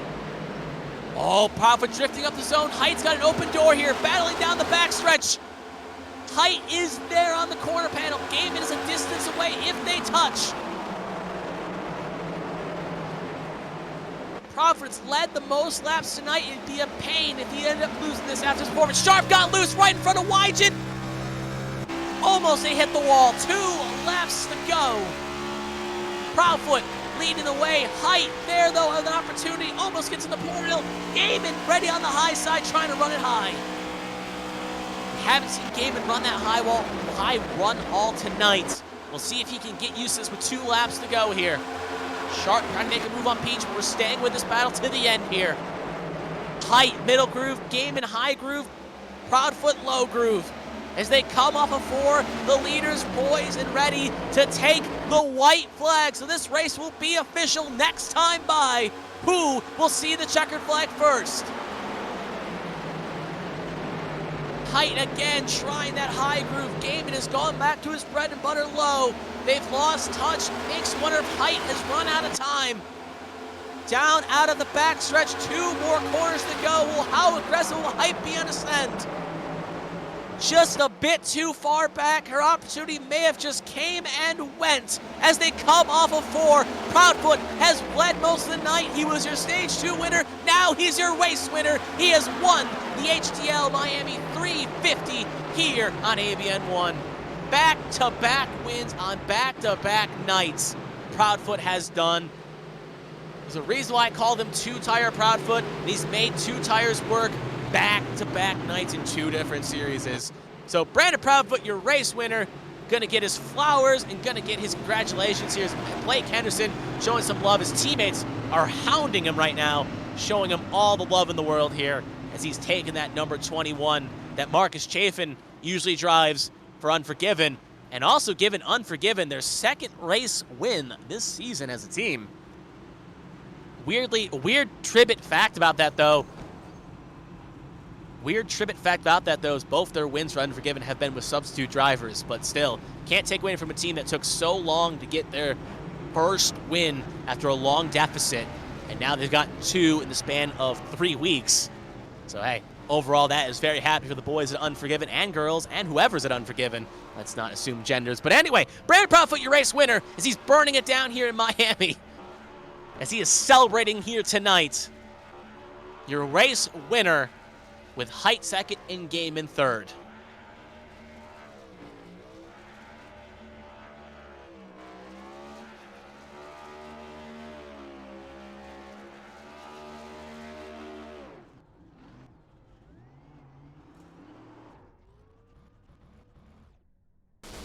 So as we see Proudfoot burn out his engine here, do not go anywhere. We'll hear the interviews and thoughts of our top 3, Proudfoot, Height, and Gaiman. And then we'll take a look at the final results, and we'll be on out of here. So right now, Proudfoot, he toes on back. We'll see if anyone's getting ready in the waiting room here. Still no one there yet. So take a look at the results first, and as we give time for Proudfoot, Height, and Gaiman to get on in and mosey on in. So we'll take a look at the final results here one more time. It is going to be Proudfoot, your race winner, with Height 2nd, Gaiman 3rd. Joshua Sosi in 4th, and Hunter Peach makes you wonder if he didn't get trapped a lap down, would he have been competitive near the end? he gets P5 on his 4 tires. Sharp with a good recovery 6, Pacey Wygen 7th, our pole sitter Bobby Blowers 8th, Blake Henderson with a nice top 10, and Matthew Boone rounding out the top 10. Moving further down the field we go. We got Alfred Denny 11th, Eli Sasek 12th, Tommy Reynolds 13th, DeMonte Dodson with a nice run in 14th, Tommy Withers played to strategy perfection, gets 15th, Lilacs here after getting spun around gets 16th, Zachary Apperson 17th, Josh Arnold 18th, Elias Flores 19th, and William Britton rounding out the top 20. Moving further down we go as well, still some of these cars still running. Donaldson 21st, Dean Clavitt 22nd, and then we're getting Shad Swasper, who got some damage from the caution that brought us out the 5 to go. He finishes 23rd. Dustin All, after his little bang up with 3 to go, puts him 24th, but still on the lead lap. Casey Ellis looking for one more caution, couldn't get it. They'll finish 25th. Constantia first of the retirements in 26th. Selena Thompson was still running, but couldn't get the laps back. She'll finish 27th. Byron Jones also still running, finishes 28th. Zachary Meredith 29th. Austin Mongold 30th, now fully in the retirements. Jeremy Braille 31st. Richard Odie 32nd, Kevin Gibney 33rd, Callie Height 34th, DJ Trout 35th, Ruby Estes 36th, Connor Morse 37th, and Caleb Eichler, the first retirement on lap, finishing P38. And that will move us on nicely, as we do have drivers filing in here. Looks like we'll go from 3 to 1 here, so I think we'll hear from Josh Gaiman first here. So we'll bring him on in and hear his thoughts. Oh, well, sorry, Josh. We were talking a bit of combination there, but this is Kevin the ABM booth. You got a copy? Yeah, I got you. Well, obviously all races start at the very beginning, but let's talk throughout those first 2 stages here. So you looked like you had a mad fast rocket in the 33. So what made your car very strong here around Homestead? I'm not really 100% sure, but I just kind of really meshed with the setup during practice, doing fuel runs and stuff. So I knew where to keep the car and where I could put it when I was behind people to keep the right front on it. And I think that definitely helped me out there whenever the track started to cool down and get a little tighter. That last pit stop there, taking 2, just kind of the car was nice and free and kept rotating. Yeah, it just I took the time to find out where I needed to put it, and it worked. Moving further on, we obviously saw you take 2, like you were alluding to in that final pit stop. You took 2 tires to try a different strategy, and then eventually a caution came out, and then eventually with 6 to go, you're fired off in P4. So we knew you had a lot of friendly cars around you with Height and Sosi. So what was going through your mind on that last restart? Did you think you had anything for Proudfoot and maybe try to challenge for the win? Yeah, being behind Kate, I definitely didn't want to, throw it in there and make anything crazy happen. So I just whenever she slipped up in 3 and 4, or I think it was 1 and 2, I had a bit of a run, but I didn't have enough to really get a big run. So I just kind of stayed where I was and just see what happened in 3 and 4. Um, didn't completely go my way, but I'll take a third after the season I've had. So yeah. Hey, it's your second podium of this season so far. Definitely can't complain about that. Getting everything pointed in the right direction, especially after last week happened in Indy. Speaking of tracks, next week we do go to Atlanta next week. So obviously, it's a bit of a free for all per se. But do you think it's a track that you can definitely be strong at? I've definitely been getting better there. At first, I just kind of couldn't make anything happen there, but I've run a couple of races there since then. Since like the first time doing it. So we'll see. It's super speedway kind of racing. That heavy pack stuff's not really too kind to me. But if there's a track that I could make some moves and make something happen, it's probably that one out of the 3. So we'll Mm-hmm. see.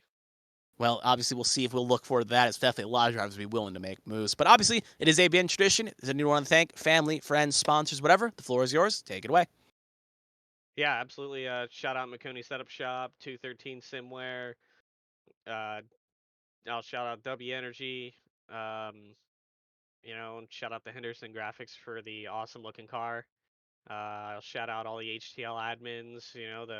Everything was on point tonight. And shout out y'all in the broadcast. Well, thank you for joining us here, Josh Gaiman. Obviously, it's been fun talking with you, and you've seemed to turn the season around so far. We'll see if you can keep that momentum going. So you have a good rest of your week, and you take care. Absolutely. And that was our third place finisher, Josh Gaiman. That will move us on quite nicely to our second place finisher. Moving up the ladder, it's going to be Caitlin Height. So we'll hear from her now. Caitlin, this is Kevin, the ABM booth. You got a copy? Hi, hello. Hello, indeed. Obviously, we'll take it through the start of the race again. You were obviously, first two stages, you were playing maybe a bit of possum here, per se. You were kind of riding through, just minding your business. So how was those first few stages to you, and how the car was feeling out there? Yeah, the car felt a lot better than what I thought it was going to. It was really fun just sort of having it right on that knife's edge of like rear grip coming out of the corners. But the first stage, um, the first stage fuel was really tight, so I was sort of trying to save for the first few laps, and then when that caution came out, I dipped down to pit road just to be on the safe side and lost a bunch of track position, which I wasn't expecting. So trying to fight everybody like from 20th up to 5th was really, really tough. Somehow made it into the top 10, and this whole race was just really about track position. Granted, you had to be on the right tire strategy call, but it was very much a track position race. The second stage sort of helped set me up for the final one there, seeing what all the different strategies were with people taking 2 tires, no tires. I took no tires and had to give up the lead to Brandon, and then Josh took second from me. So I had to settle for third, but the final stage, it was just trying to figure out when it was the right time to pit, and then some of those unfortunate cautions that came out. I might have had something for Brandon, but he was going to defend, and on the last lap, I just completely bottled trying to run the high side in 1 and 2. I just hesitated a little bit, and I've never been that great running the high side here, so it really just gave it to him, which he ran a great race. I'm not taking anything away from him about that. It just hurt me more than anything. But yeah, I think it was a really great result for myself and the team, really. Well, you obviously stole my second question there. I was going to ask you about those final battles with Brandon Proudfoot. As we saw you have a chance there with a corner panel. So if there's anything else you want to add, you can elaborate on that. But I'll also ask you, with Atlanta being next week, you already have your win. So how aggressive are you going to be on the high banks of Atlanta to try to maybe get a second win on the season? With that being a mini super speedway, I have no idea what I'm going to do. And I mean, if anything happens, it's probably going to be big as far as if there's going to be a wreck or something. So it'll be a long race. You just really got to keep it clean and know how to deal with the handling of the car. But yeah, as far as it's concerned with Atlanta, I have no expectations. And sometimes having no expectations can always give you the best expectations. Obviously, it is ABN tradition. If there's anyone you want to thank, family, friends, sponsors, whatever, the floor is yours. Take it away. All right. First off, shout out to the admins of HTL for putting everything together, all the behind the scenes work. Carmen, ABN, yourself up in the booth, Chrissy doing the production. Shout out to all of you, the entire Lady Liberty and Val Freya team conglomerate. Then gotta thank Callie, Lexi, Emily, of course, and all of them. All the fans that stuck around in the broadcast to watch. Hopefully we put on a really good race for everyone. Well, it definitely was a fun race to watch up here at the very least. Very exciting, very action-packed. But obviously, you have a good rest of your week, Caitlin, and you enjoy it, and hopefully we'll talk to you before the season ends. All right, thanks.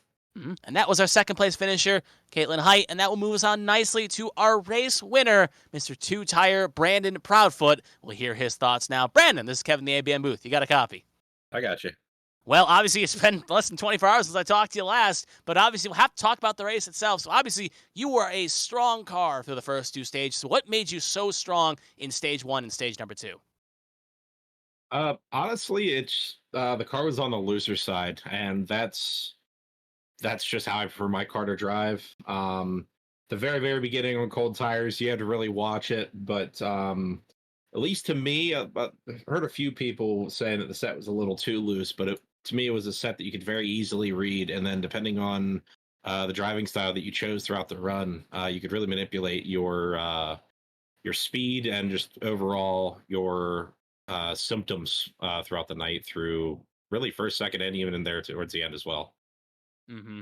And obviously, you saw that speed, even though it really played in perfection. So, kind of moving on throughout the race there, we saw you take the two-tire strategy call. It worked out. You're looking to smooth sail away, and then caution came out, and another caution. So, take us through that last restart and your thoughts on that perspective. Obviously, you drove away and you were holding on, but we saw Caitlin have a few opportunities to get a chance on you. So, what was going through your mind on that last restart and how you were able to hold off and take the race win? Nerves, lots of nerves. I actually doubled down a little bit more than everybody else because I also did a two-tire stop at the end of the second stage. So I didn't have left side tires all the way from lap 60. So my left sides were 80 to 100 laps old. And I was just going with the temperature drop, and that's how I was able to keep the car stable. But I knew for a fact that everybody behind me had at least 40 laps newer tires on their left side, so a lot of nerves, and ultimately just holding that bottom line is what kept me safe. And it worked out quite a treat, and it made you safe and brought it home nicely. Obviously, you are in a fill-in role here, so I'm not 100% if we will see you for Atlanta. So I guess thoughts on Atlanta as a whole, per se? Do you think it's a track that you enjoy racing in other series as well? Yes and no.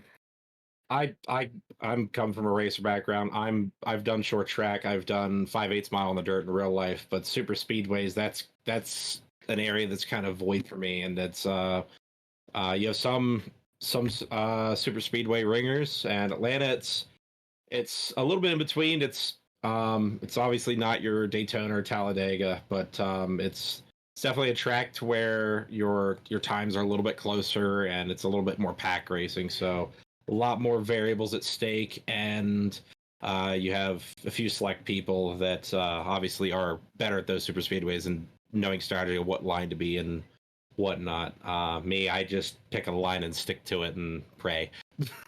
Hey, sometimes that's all you got to do and make sure you stick it out quite nicely. But obviously, it is a bin tradition, as you probably heard from last night. Is there anyone else you want to thank? Family, friends, sponsors, whatever? The floor is yours. Take it away. Unforgiven Motorsports, Team Conti Sim Performance, Martin PC, Anderson Graphics, BFL, the Atlanta Gladiators, as well as Blake for inviting me back. I heard that he needed a sub for a night and wasn't doing anything. It's been quite a wild 72 hours. Blew the motor in the real life car on Saturday, won A squared on Sunday, and now here Monday night. Came back for HTL and won in a car that I'm subbing for, just like I did whenever I came here last year. So just a wild set of 72 hours and a little bit of nostalgia to get that win for the E21 car. Hey, you've had a very wild Supervisor, like you said, been in the virtual world, locking up those virtual sim miles. And hey, you've made two tires work out when a lot of drivers could make less with four. But obviously, it's been fun talking to you. And obviously, we'll probably talk to you again in the A Squared series at least once. But if not, you take care. Have a good rest of your week. Have a good one, everybody. And that was our race winner, Brandon Proudfoot. And that will be how the interviews conclude up here tonight. So, as we're getting ready to sign off here, we'll take one quick look at the schedule again here just to confirm. We obviously are going back to Atlanta next week. We play Atlanta. One of two chances we're going to see Atlanta on the calendar. The other one will be in the playoffs. And after next week, we are coming close. After next week, we'll be almost at halfway before the playoffs start. So it's going to be a mad scramble over these summer months for drivers to find their form, get their wins, or even get good points and try to make it into the playoffs. The first time, it'll be a 16-car field for the playoffs. But obviously, that is still many, many moons away. And as Henderson's burns it down in our replays, it's been fun talking to you all. For Kristina Ryan, who does a great job operating the cameras and everything else, and for myself, Kevin Young, I am signing off. So thank you, and have a good rest of your evening.